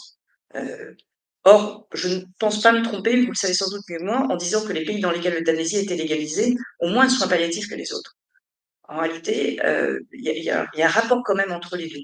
Et un rapport, c'est pas un qui précède l'autre, c'est-à-dire l'absence de soins palliatifs n'a pas conduit à l'euthanasie, mais plus l'euthanasie se développe et moins les soins palliatifs se mettent en place, ce qui est assez logique après tout, puisque on a une solution un peu naturelle et une solution, ça aussi c'est une chose que j'avais lue, que vous avez peut-être lu aussi, qui finalement s'impose à ceux-mêmes qui ne veulent pas forcément mourir, mais qui se voient un peu imposer cette notion de vie accomplie finalement. Ils se disent eux-mêmes, je deviens une charge, j'ai plus rien à faire là. Donc, on a, je pense, cette difficulté que l'euthanasie finalement évince assez naturellement les soins palliatifs. Donc voilà, la première chose, je pense, c'est de dire que la réponse naturelle n'est pas l'euthanasie par rapport aux craintes qu'on peut avoir, ce sont les soins palliatifs. Après, je crois qu'il faut élever le débat. Quelqu'un parlait tout à l'heure, mais je tournais le dos d'une vision civilisationnelle. Je crois que c'est vraiment le cas. C'est-à-dire que c'est la place de l'homme dans la société qui se discute. Quelle est la valeur de l'humain? Quelle est la réponse de la société à la difficulté de chacun de ses membres? Alors, on parle du droit à mourir dans la dignité. Moi, je ne sais pas s'il y a une façon plus digne qu'une autre de mourir. Alors, je ne sais pas quelle sera notre façon de mourir, hein, ni aux uns ni aux autres. Enfin, je ne crois pas qu'on puisse avoir de jugement de valeur, en tout cas pas de dignité face à la mort. Chacun fait comme il peut, je pense, face à la mort. Et je crois même qu'on ne sait pas comment on sera. La loi classe prévoit les directives anticipées. Je suis absolument pas sûre. Pour le coup, on a discuté avec beaucoup de mes collègues qui sont médecins, qu'on sache, quand on est aujourd'hui bien portant, en pleine santé, ce qu'on voudra vraiment lorsque la mort se profilera ou lorsque on sera très malade. Enfin, est-ce qu'on s'accrochera, est-ce qu'on s'accrochera pas? Personne ne le sait, je pense. Hein, donc même les directives anticipées, c'est assez compliqué. Mais donc la dignité face à la mort de chacun d'entre nous, je vois pas comment on peut en juger. En revanche, je pense qu'on peut juger de la dignité d'une société face à la prise en charge des gens en souffrance. Et je ne suis pas sûre que face à quelqu'un qui souffre, comme on en parlait du docteur Loriquet, comme cette jeune fille de 23 ans qui a été euthanasiée en Belgique, je crois, parce qu'elle était en détresse psychologique. Je ne crois pas que quand quelqu'un va mal et dit « je vais mal », la réponse digne d'une société, ça soit de lui dire « meurs ». Et ça, je pense que ça peut s'entendre malgré tout. Donc, il faut porter le débat assez haut. Ça n'est pas ça. Je dis pas que je le fais d'ailleurs ici ce soir. Hein. Je pense qu'il va falloir beaucoup y réfléchir et puis se relancer un peu dans. C'est un débat philosophique, c'est un débat éthique. Hein. C'est vraiment c'est un débat d'une grande hauteur que savoir de ce qu'on fait de ce qu'est la place de l'homme et de l'homme en souffrance dans la société, me semble-t-il. Il va falloir le porter assez haut, ça ne tombe pas sous le sens. Vous savez, moi, j'ai le souvenir d'un débat bioéthique où nous discutions de procréation assistée post-mortem. Que fait-on d'un embryon lorsque le père est mort, en quelque sorte, hein, et faut-il l'implanter, pas l'implanter? Je ne devrais pas dire ça, d'ailleurs, parce que c'est horrible pour l'hémicycle dans lequel je siège, mais le débat, tout le monde s'est exprimé, on était assez nombreux par rapport à l'heure avancée de la nuit, tout le monde s'est exprimé et la plupart des gens ont parlé d'émissions qu'ils avaient vues à la télé la veille au soir. Donc, ça n'est pas toujours facile d'avoir un débat qui dépasse les débats télévisés, mais il faudra faire ça. Et après, il y a aussi, alors vous voyez évidemment sous cet angle-là, et je le comprends parce que c'est à vous qu'on a l'idée de demander tout ça. Il y a effectivement l'angle moi je pense que l'angle du soin est important. Hein, quel est votre métier? À quoi vous engagez-vous quand vous prêtez serment? Quel est votre serment? Quel est votre rôle? Et ça, bien sûr, il faudra le faire valoir. Alors, il y a quand même dans chaque assemblée beaucoup de médecins. Il y en a beaucoup qui siègent. Donc, ils ont prêté, a priori, le même serment que vous. Donc, je ne sais pas comment ils l'interprètent. Je n'ai pas croisé beaucoup de médecins, sauf un, d'ailleurs, je suis en train de penser à un de mes collègues qui était co-rapporteur avec moi de la loi bioéthique, qui est le docteur Jaunier, qui est un collègue de Marie-Pierre de la Gontrie, ils sont dans le même groupe, et qui, lui, est tout à fait favorable au suicide assisté. Mais je n'ai pas croisé beaucoup de médecins qui soient extrêmement favorables, en fait, hein, dans chacune des assemblées. Ce sont surtout les gens qui n'auront jamais à faire le geste qui y sont favorables. Donc, c'est assez simple. C'est assez simple, je crois, que d'être favorable à quelque chose qu'on n'assumera jamais, c'est-à-dire de donner la mort. Hein. Donc, malgré tout, je pense qu'il faut essayer de faire ce que vous êtes en train de faire, c'est-à-dire de rappeler que ça n'est pas votre rôle et que ça ne rentre pas dans le serment que vous avez prêté, que ça ne rentre pas dans votre code de déontologie manifestement, et que il y a tout de même de nombreux soignés en France, puisque la STOP, ça représente 800 000 personnes, vous disiez, qui ne souhaitent pas le faire. Alors ensuite, on aura affaire à quoi? Une volonté politique au plus haut niveau. Vous aviez écrit ça assez pudiquement. Bon, voilà, le chef de l'État s'est engagé à l'égard de l'Hydre-d'eau. Je ne sais pas en quoi ça engage notre nation entière et votre profession, mais la chance qu'on a, c'est quand même que la semaine d'après, il est allé voir le pape et il était beaucoup moins sûr de ce qu'il voulait faire, donc on verra bien comment ça se passe. On a la Convention citoyenne. Alors moi, j'ai une espèce de répulsion constitutionnelle pour la Convention citoyenne, puisque finalement, on demande à des gens qui n'ont aucune responsabilité, qui ne tenteront jamais aucune responsabilité de ce qu'ils vont dire, de prendre des décisions, parce que malgré tout, ça ne sert à rien de réunir ces gens pour leur demander d'avoir un avis si on ne le suit pas. Enfin, ça n'a pas de sens. Et donc, c'est à mon sens, c'est ce qu'on appelle la démocratie de la courte paille. C'est-à-dire qu'on tire des gens au sort, ils sont désignés par personne, ils sont engagés sur rien, et et finalement, ils finissent par donner des avis dont on se demande en quoi ils devraient engager la nation entière. Mais enfin bon, ça, c'est une petite réflexion personnelle. Je suis pas sûre que la Convention citoyenne, j'espère en tout cas, aura beaucoup de poids, pas plus que Lynn Renault en tout cas. Mais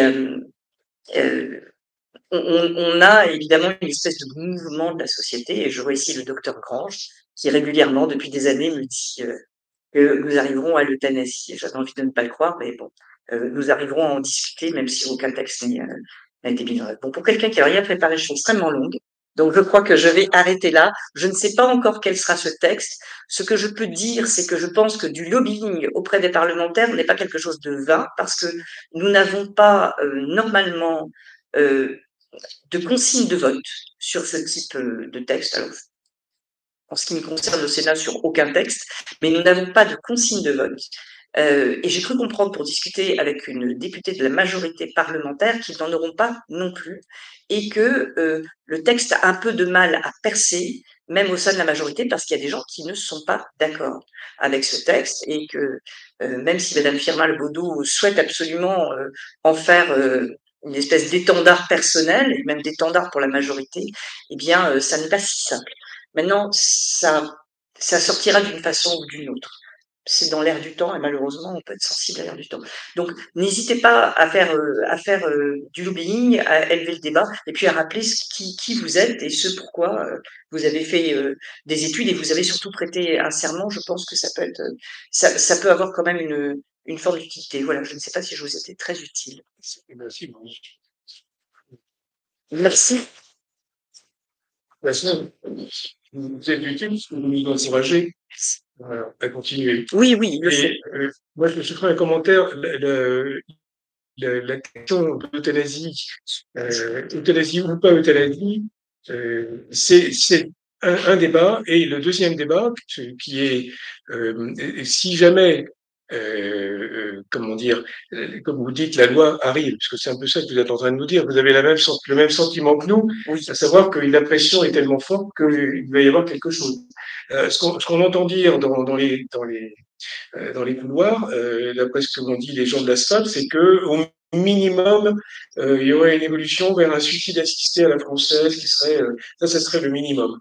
Et puis le maximum, ce serait suicide et euthanasie. Alors, c'est quand même une position un peu délicate, parce que le problème, c'est que si on ne fait rien, si on n'essaie pas d'influer avant que la loi soit écrite, lorsqu'elle sera écrite, ce sera trop tard. Et donc, parmi les choses qui apparemment vont découler, si par hasard, encore une fois, la loi est écrite, il y a cette comment dire, cette modification, enfin, je ne sais pas si c'est modification, cette révolution pour la médecine qui la transforme en effecteur de l'aide active à mourir. C'est ce qu'on a décrit tout à l'heure. Je ne vais pas reprendre comment dire, l'exposé, mais tout de même, il y a des questions à se poser qui sont, je dirais, basiques. Comment peut-on envisager qu'un médecin, dans le colloque singulier, un médecin soit à la fois celui qui soigne et celui qui peut donner la mort? C'est quelque chose qui change, à mon avis, complètement la relation entre le médecin et son patient. Si quelqu'un vient se plaindre et que par rapport à la loi, il remplit les critères de l'euthanasie, de l'éligibilité à l'euthanasie, comment est-ce qu'il va pouvoir parler à un médecin qui éventuellement va lui proposer cette solution alors qu'éventuellement il ne peut pas l'entendre? Ça brouille complètement l'image et la relation, l'image du médecin et la relation médecin-malade. Donc, à la fois, on est obligé en tant que citoyen, se positionner par rapport à une loi sur l'euthanasie, et en tant que ça, on est obligé d'alerter. Enfin, moi, je me sens, comment dire,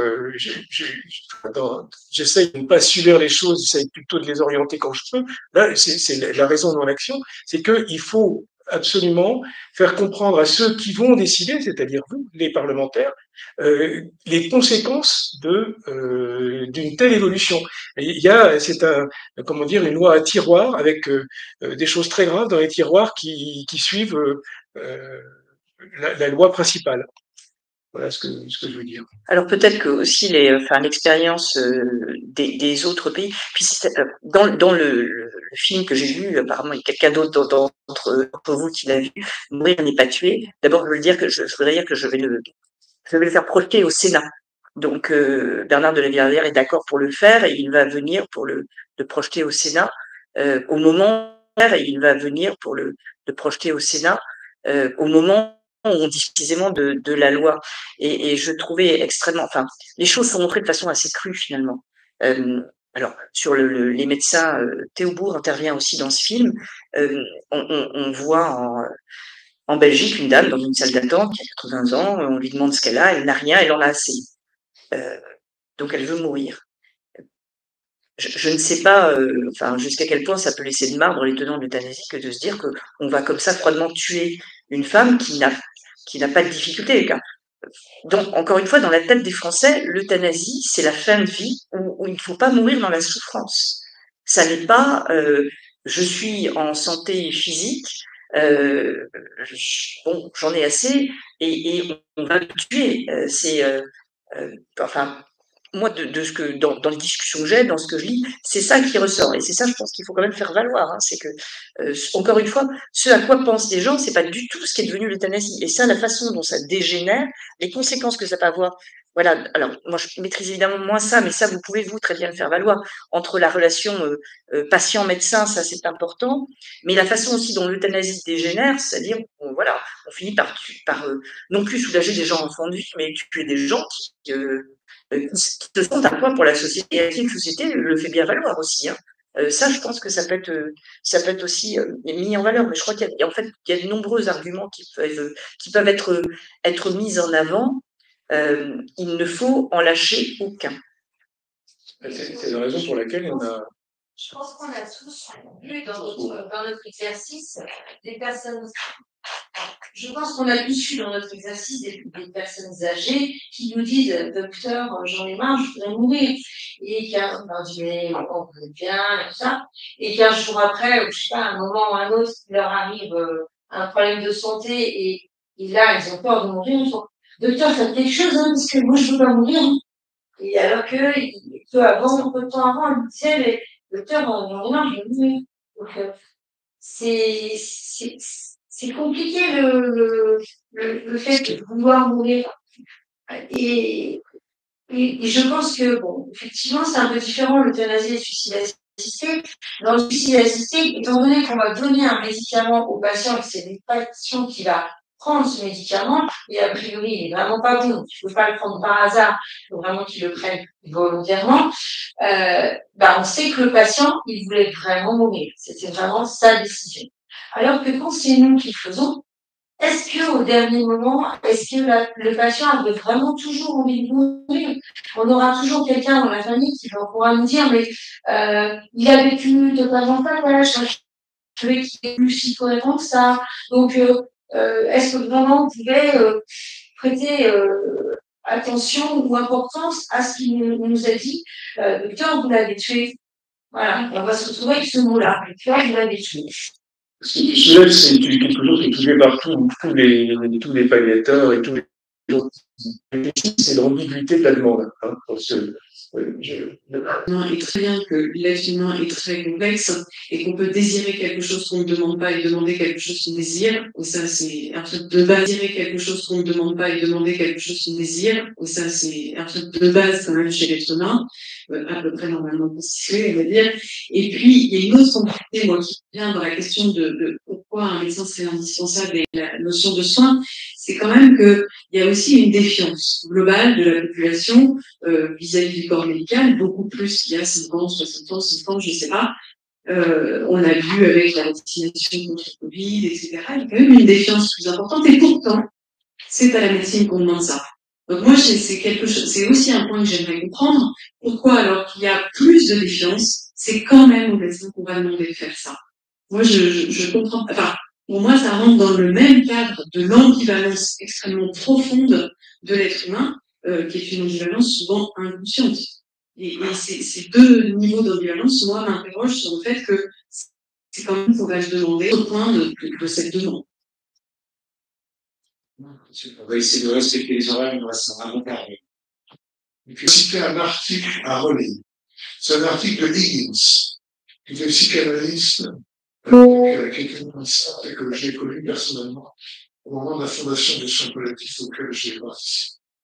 Higgins a publié un article dans la revue L'Esprit, qui est absolument remarquable et qui n'a pas de virgule à aucune aujourd'hui, qui s'appelle L'invention du mouvement.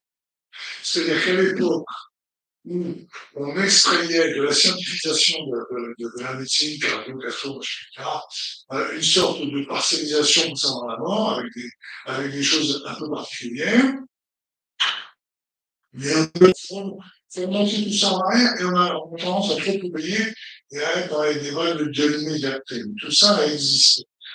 Et donc finalement, cette question de l'invention du mourant, on dirait maintenant qu'elle a muté à l'invention encore plus large du suicidant.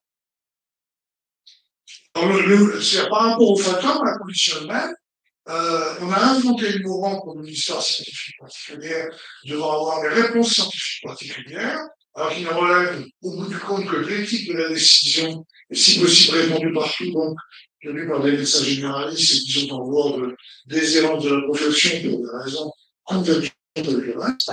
Donc c'est ça qu'il faut trouver, c'est l'éthique de la décision et se garder, après l'invention du mourant, article d'Higgins, remarquable, de l'invention du suicide.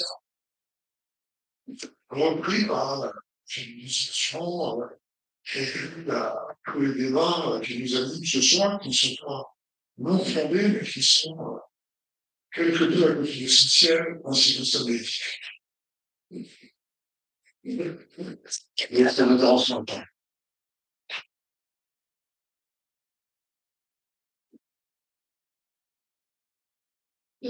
Je suis docteur Nicolas, aussi hospitalier, qui sont anthropologue.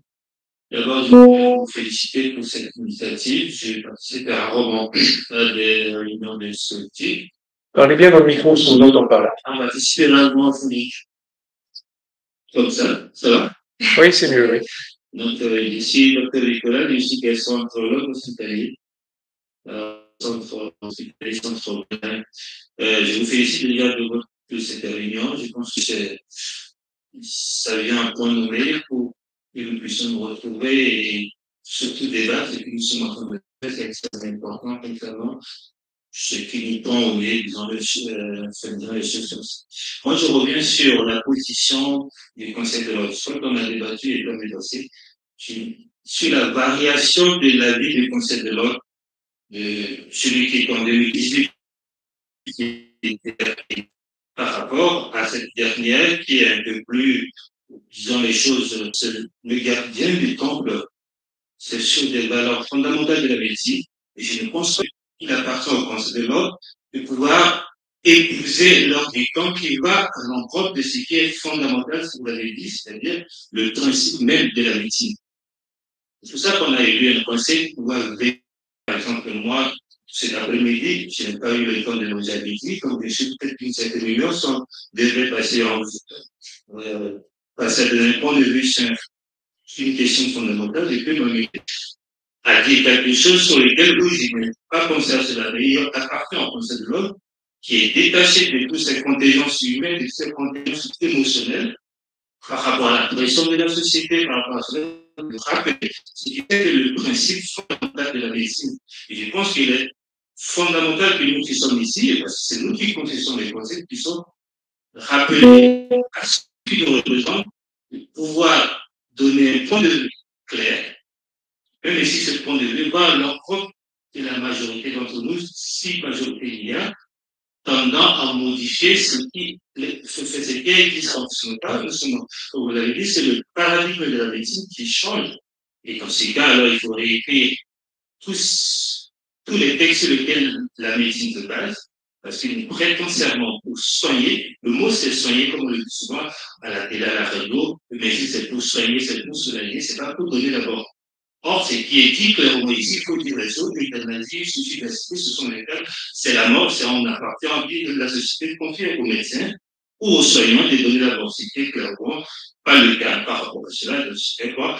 Il va falloir que nous, en tant que faiseurs de ces débats, nous devons d'abord compter d'abord sur nous-mêmes avant d'aller faire des lobbies. Si déjà notre propre conseil n'est pas clair sur la décision, sur la position, comment voulez-vous aller faire du lobbying si votre propre conseil n'est pas clair sur ce que vous avez. Donc, on a déjà une faille. Donc, pour moi, il faut d'abord commencer par être sur le fondamental que le conseil puisse donner un avis clair, net, avant de penser, continuer à aller convaincre d'autres. Si nous-mêmes ne sommes pas convaincus, on va pouvoir chercher à convaincre ceux qui sont déjà, et on voit clairement maintenant que les politiques ne pratiquent plus la politique comme on dit pour le bien de la société. La politique, c'est juste pour un temps, dans un temps, et donc tout ce qui épouse leur temps, on le voit très bien maintenant que ça passe, c'est comme ça. Or, c'est, comme quelqu'un l'a dit, c'est une question de civilisation, et quand c'est une question de civilisation, il faut parfois aller à l'encontre de la majorité, mais ça, je pense que c'est cela, et voilà, tous.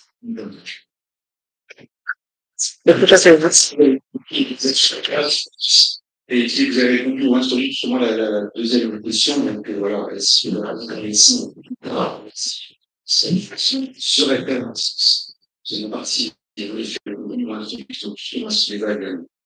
quelqu'un a quelque chose à dire sur cette question-là?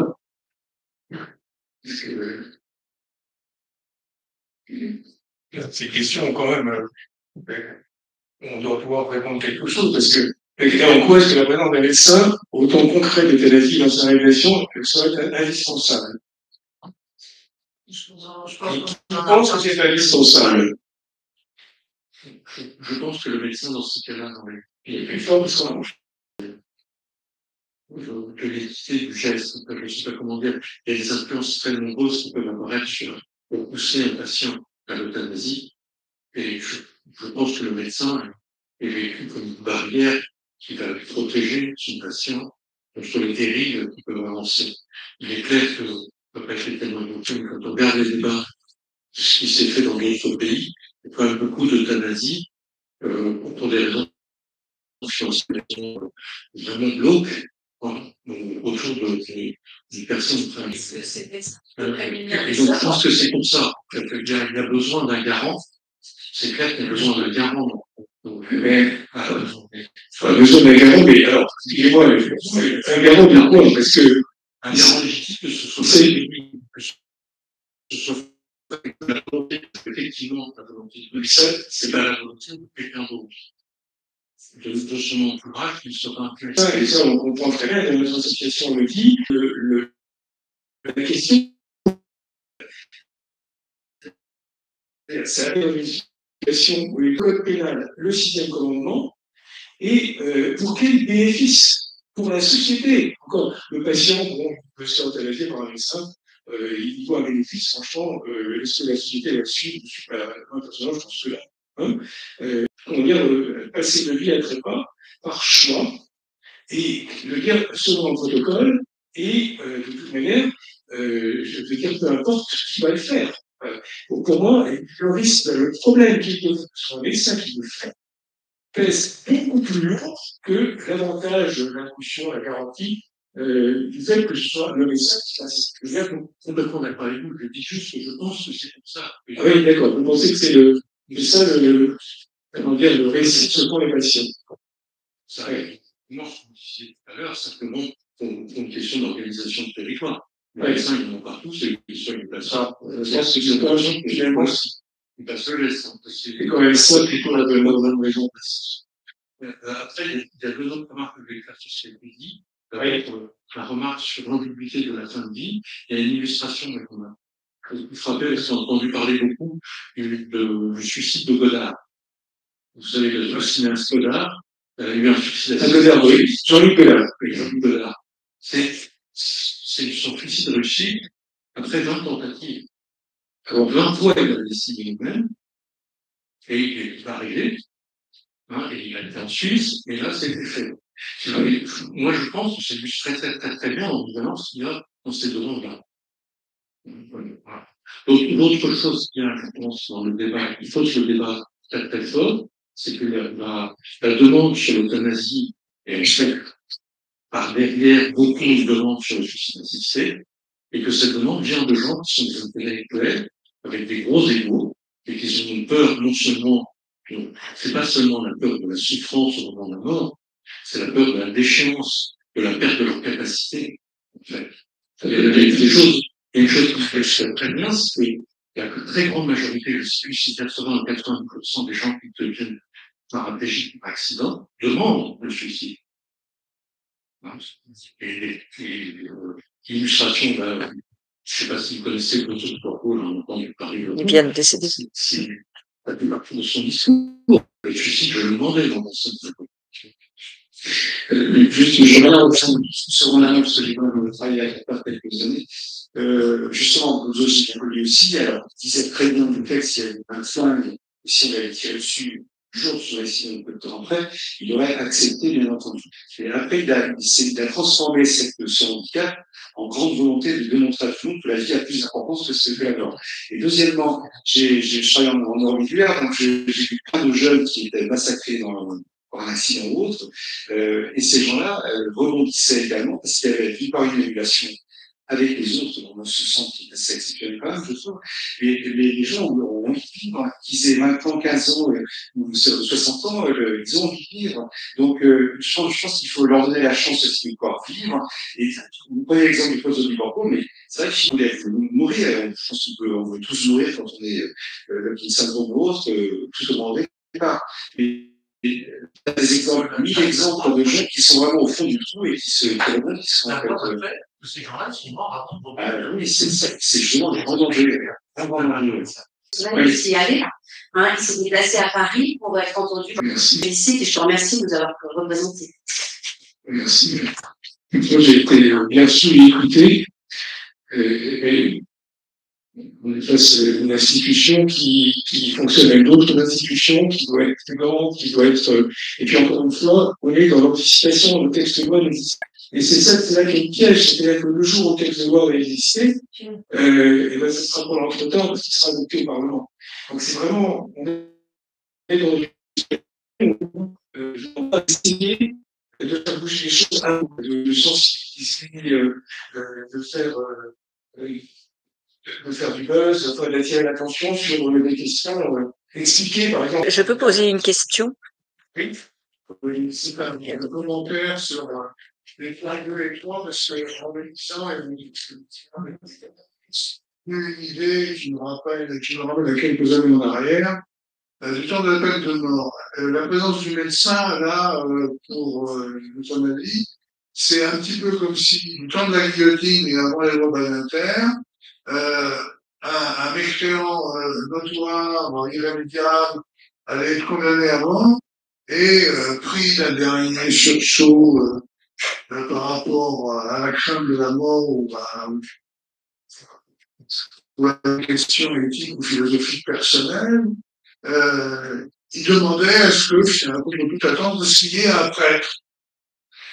Et là, le législateur demande que s'il y a un prêtre, celui qui touche la guillotine de façon à décharger le bourreau de l'affaire.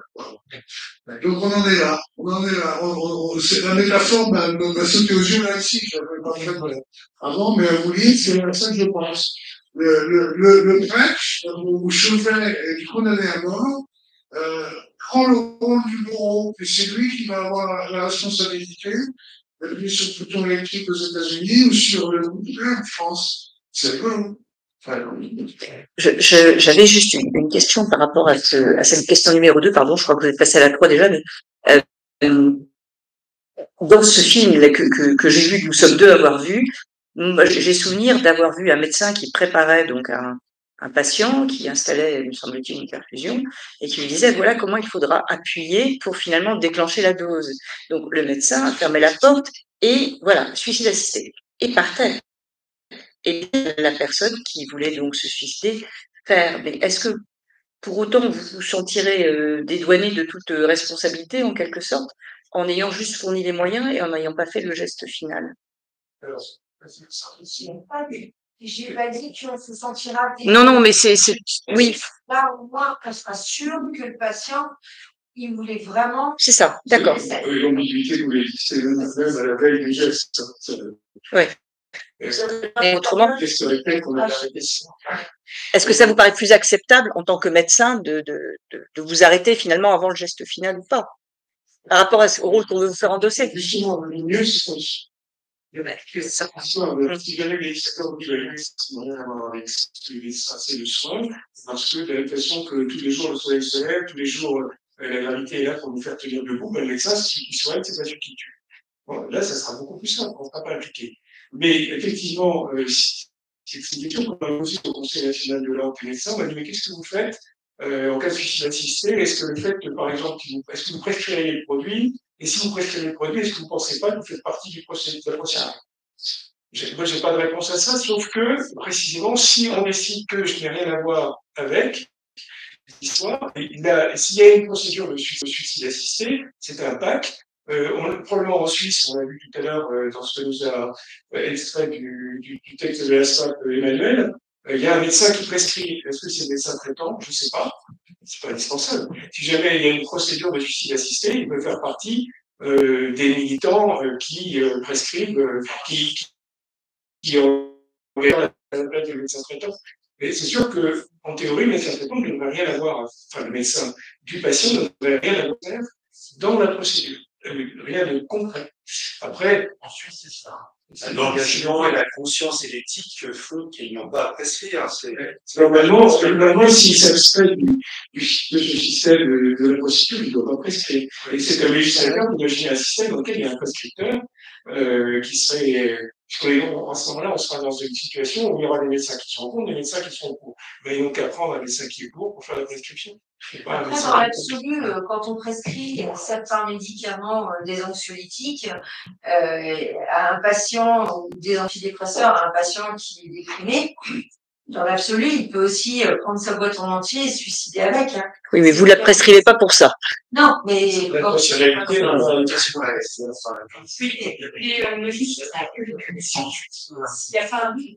l'euthanasie devient une solution sociétale face au coût économique de la fin de vie, de la dépendance, surtout. Moi, je pense que oui.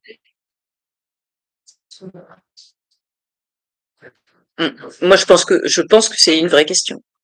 Je pense qu'effectivement, on peut être, finalement, on peut être tenté. Alors, je vous ai peut-être donné l'impression, madame, que je trouvais que l'hôpital coûtait trop cher ou que la médecine trouvait trop cher. Je trouve juste que souvent, en France, on n'en a pas pour son argent. C'est-à-dire que quand on y met les moyens, on n'a pas, mais c'est plus une question de mise en œuvre que de moyens humains. Si tant, ça coûte moins cher. Mais il y a un vrai risque dans la tête des gens de se dire, après tout, je coûte trop cher. Il y a un vrai risque dans la tête des gens même. C'est un risque qui a été avéré dans les bien sûr. Donc la dérive, elle peut être de la part des pouvoirs publics, comme, je veux dire, dans la tête des citoyens qui se disent qu'ils sont inutiles et qu'ils sont trop coûteux et qu'il vaut mieux qu'ils s'en aillent. Et encore une fois, est-ce que c'est un modèle de société que nous souhaitons? C'est une question qui se pose que dans les pays C'est pas faux. Une dernière intervention. Mon dernier point de vue, c'était d'aborder à Madame la Présidente, mon intervention, c'était pas contre le Conseil de l'ordre régional. Non, ne l'appelez pas comme ça. D'ailleurs, c'est pas votre intermédiaire qui est dessus qui avait cette réunion. Donc, c'est ça, c'est parfait, merci. Et puis, une question de 15 jours, c'est tout le temps, fait les médecins, nous sommes toujours des éléments. Donc, c'est une recta des mesures. Quand quelque chose ne va pas, il faut trouver des subventions. Là, on est en face d'un problème qui remet fondamentalement notre métier de se prononcer, d'avoir un débat clair, contradictoire, et se prononcer de manière ferme et claire avec des termes justes. Parce que là, qu'est-ce qui nous pendait? Après, nous sommes en face d'une société qui évolue au gré des sondages, au gré de ce qui se passe ailleurs. Mais ma foi, on nous cite la Belgique, on nous cite le Canada, on cite la Suisse. Et qui sont ces pays par rapport à la France, par rapport à notre civilisation? Posons-nous cette question. Pourquoi toujours en bas inventer? Parce que ce qui se pratique ailleurs, nous devons absolument le faire, parce que quand on écoute les arguments des uns et des autres, ça se fait ailleurs, on n'a pas le droit de parce que les gens ont les moyens de se traverser comme ça, et comment se fait-il qu'en France, on doit prendre le train ou l'avion pour aller mourir ailleurs, alors qu'ici, on a tous les moyens? Si on veut choisir cela, ça s'accorde avec notre histoire, avec notre façon de faire, notre façon de société, c'est un cas de société. Et en voulant faire un corps de métier dont la mission historique était de soigner, et qui progressivement, on a vu que la société s'est déchargée. Aller aux urgences, aller à l'HD, on ne soigne plus, c'est plus les soins en termes de, on est allé au-delà de soins, on est devenu maintenant les médecins de la société. Le métier urgentiste, aujourd'hui, dans nos services, il ne fait pas des cas pour lesquels il est formé, il est là, face, sans moyens. Nous y faisons face. Et là, on vient, nous, changer notre métier pour dire que plus tard, la personne qui se sent déprimée, comme ils l'ont fait en Belgique, je viens voir quelque temps, monsieur le médecin, je suis déprimé, je vais mourir, vous avez 72 heures pour me faire mourir. Et si vous ne le faites pas, la société dit, on va vous condamner. Même ici, en fin de compte, on n'a pas choisi ces métiers, on n'a pas rentré dans ces cycles à justifier, de voilà ici, jusqu'à aller en cours suprême. Vous voyez, c'est toute une vie, on n'a pas choisi ça. Et là, il faudrait que le consultant prenne position claire et nette. Il faudrait que nous en soyons exemptés. Qu'il y ait un corps de métier où c'est facile, si l'État le veut, si la société le veut, c'est plus facile. Ou c'est facile, si l'État le veut, si la société le veut, c'est plus facile. Des moyens, créer un corps de métier où c'est exact, et là où la société a décidé, en son âme et conscience, pour pouvoir pratiquer cette nouvelle paradigme. Mais c'est pas le médecin pour utiliser. Voilà mon côté. Et le jour où on va nous allons l'appliquer, mais ce n'est pas pour cela que nous avons choisi. Donc, c'est un amont, c'est en cela que les débats actuels est intéressant. C'est un amont qu'il faudrait créer et les forces et une conscience. Parce qu'une fois que c'est écrit, donc on voit maintenant le gouvernement, même ici le pont des idées exprimées, il y a 49. Une question, mais je voulais répondre à ce que dit notre collègue, avec Joseph, des braquets, de créer un site internet, de prendre un cours. Alors il dit qu'entre nous sommes en quête de mettre en place comment dire, les divers moyens qui s'envisagent. Voilà. Donc comment dire, la conscience qu'il faut agir à ce stade, avant que la loi soit écrite et votée, comment dire, est en train de mettre en échelle et de s'organiser. Il y a un point important aussi, on parle beaucoup avec la Suisse, en fait, le pourcentage de médecins qui acceptent des actes, pour nous donner les chiffres, c'est un ça va 3-5% des points de loi. Ouais, c'est moins de c'est donc c'est un petit pourcentage, alors ça semble être le plus de les consciences sont chaudes, mais les ordres c'est très faible, très faible. Et c'est vrai qu'on c'est envie le débat proche des médecins que vous êtes ce soir, et l'idée c'est quand même dans l'été de faire un autre débat avec peut-être on a, enfin je connais très bien Emmanuel Hirsch qui est philosophe et vous connaissez tous, c'est ce produit en France, et lui pourra nous apporter aussi un éclairage particulier. Il devait venir ce soir, mais on a reporté, donc je pense que c'est important qu'il puisse faire valoir aussi son positionnement et son idée philosophique sur ce grand sujet. Alors, le mot de la fin, parce qu'il y a un mot histoire, peut-être. Pas partie de l'association pour ceux qui ne font pas partie de l'association et qui souhaitent adhérer, qui ont été intéressés par le débat et qui veulent donner encore plus de poids à l'association, vous pouvez donc aller sur où vous nous contactez. Voilà. Et vous allez sur le site de clairemètre.fr, vous trouverez le lien pour l'adhésion, donc c'est sur les réseaux. Actuellement, nous sommes 30 adhérents. Voilà. Donc, c'est pas beaucoup et en même temps, c'est pas mal pour une petite association lorientaise. Voilà. Et en tout cas, je vous remercie tous d'avoir été présents. C'était une très bonne soirée de mon côté. Merci. Oui. On va laisser le mot de la fin pour le maître de cérémonie et la sénatrice. Voilà. Et 5 minutes maximum, pour me garder du temps. Je vais rebondir sur les chiffres que vient de donner Emmanuel, depuis en 2002, donc depuis 21 ans, en Belgique, l'euthanasie et le suicide assisté sont légalisés.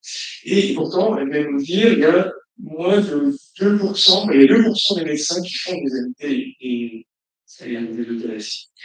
Donc, ça prouve que ça prouve le malaise de la profession face à cette activité à laquelle le législateur nous donne accès.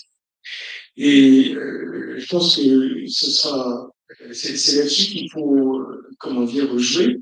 Il faut réussir à convaincre nos consoeurs et nos confrères que ça n'est pas joué et tâcher d'agir avant le mois de septembre, puisque c'est apparemment le moment où un texte de loi passera devant l'Assemblée nationale, devant le Parlement. Merci. Bon, apparemment, c'est moi qui dois dire le mot là. Alors, comme le but était de savoir comment vous pourriez intervenir et si, enfin, quelles sont les questions qu'il faut se poser en amont. Je pense que la démarche est bonne que d'intervenir en amont. Eh bien, faites-le, ne désespérez pas. De toute façon, il faut le faire, je pense. Il faut le faire avec beaucoup de force, avec beaucoup de conviction. Et les choses ne sont jamais jouées d'avance. Donc, intervenez. Il y a une vraie difficulté, mais c'est celle auquel le Sénat, donc vous savez qu'il n'a pas le dernier mot dans la Constitution française, est toujours confronté. C'est-à-dire qu'on ne sait pas s'il faut s'opposer frontalement aux choses sur lesquelles on est en désaccord, ou si il faut essayer juste de les modifier pour qu'elles soient moins graves qu'elles ne le seraient si on ne les modifiait pas. Mais c'est un vrai dilemme, c'est-à-dire est-ce qu'il faut par exemple dire en cas de suicide assisté, bon d'accord on va l'accepter, mais il faut qu'on ait, nous médecins, un rôle qui soit très minimisé. Ça peut être aussi une option subsidiaire, si je puis dire, comme on dit chez les avocats. Pour ma part, enfin c'est presque un sentiment, hein, je pense qu'il ne faut pas être sur une position subsidiaire. Il faut être sur une position extrêmement ferme. Comme vous le disiez, docteur, votre métier, c'est de soigner. Ça n'est en aucun cas de tuer. Donc, il faut que vous le disiez, je pense, d'une façon ferme, claire, que vous puissiez l'argumenter et que vous n'épargniez aucun parlementaire, si je puis dire. C'est pas bien de dire ça, mes collègues m'en voudront. Par contre, si je peux vous donner un conseil, évitez les envois de mails en nombre. On en reçoit 500 à chaque texte. Personne ne lit, tout le monde les met à la poubelle et ça agace tout le monde. Donc, prenez des rendez-vous. Prenez des rendez-vous avec vos parlementaires. Ne vous contentez pas, regardez, je sais pas, vous avez aussi invité madame Lisiane Métayer. Je l'ai rencontrée. Oui, et voilà. Prenez des rendez-vous. Allez voir les parlementaires. Oui, c'est ça, mais ça peut arriver. Je pense qu'elle viendrait volontiers. Elle est assez intéressée, mais allez voir les parlementaires. Je pense que vraiment, et si vous pouvez donner des conseils à travers toute la France à vos confrères, allez voir les parlementaires, demandez des rendez-vous. Je serais très étonnée qu'ils les refusent. D'abord, ils ont tous un médecin traitant. Et je pense que ça peut être une bonne chose. Il faut faire du lobbying. Le lobbying, c'est pas interdit. Il faut faire valoir sa position. Je peux vous assurer que ceux qui ont une position inverse à la vôtre ne se jettent pas pour faire du lobbying, pour nous envoyer des ouvrages, pour prendre un rendez-vous. Faites exactement la même chose et rien n'est joué encore. Merci beaucoup, merci à vous tous, merci aux intervenants. Merci. C'est un débat qui est de belle qualité et grâce à vous, à l'Ubicorp. On a quelques petites nourritures, mais des nourritures spirituelles, on a quelques nourritures terrestres, au moins de l'eau et on n'a pas d'alcool, hein, désolé, mais voilà. Il y a mieux. Franchement, merci. Merci à vous. Ah, merci.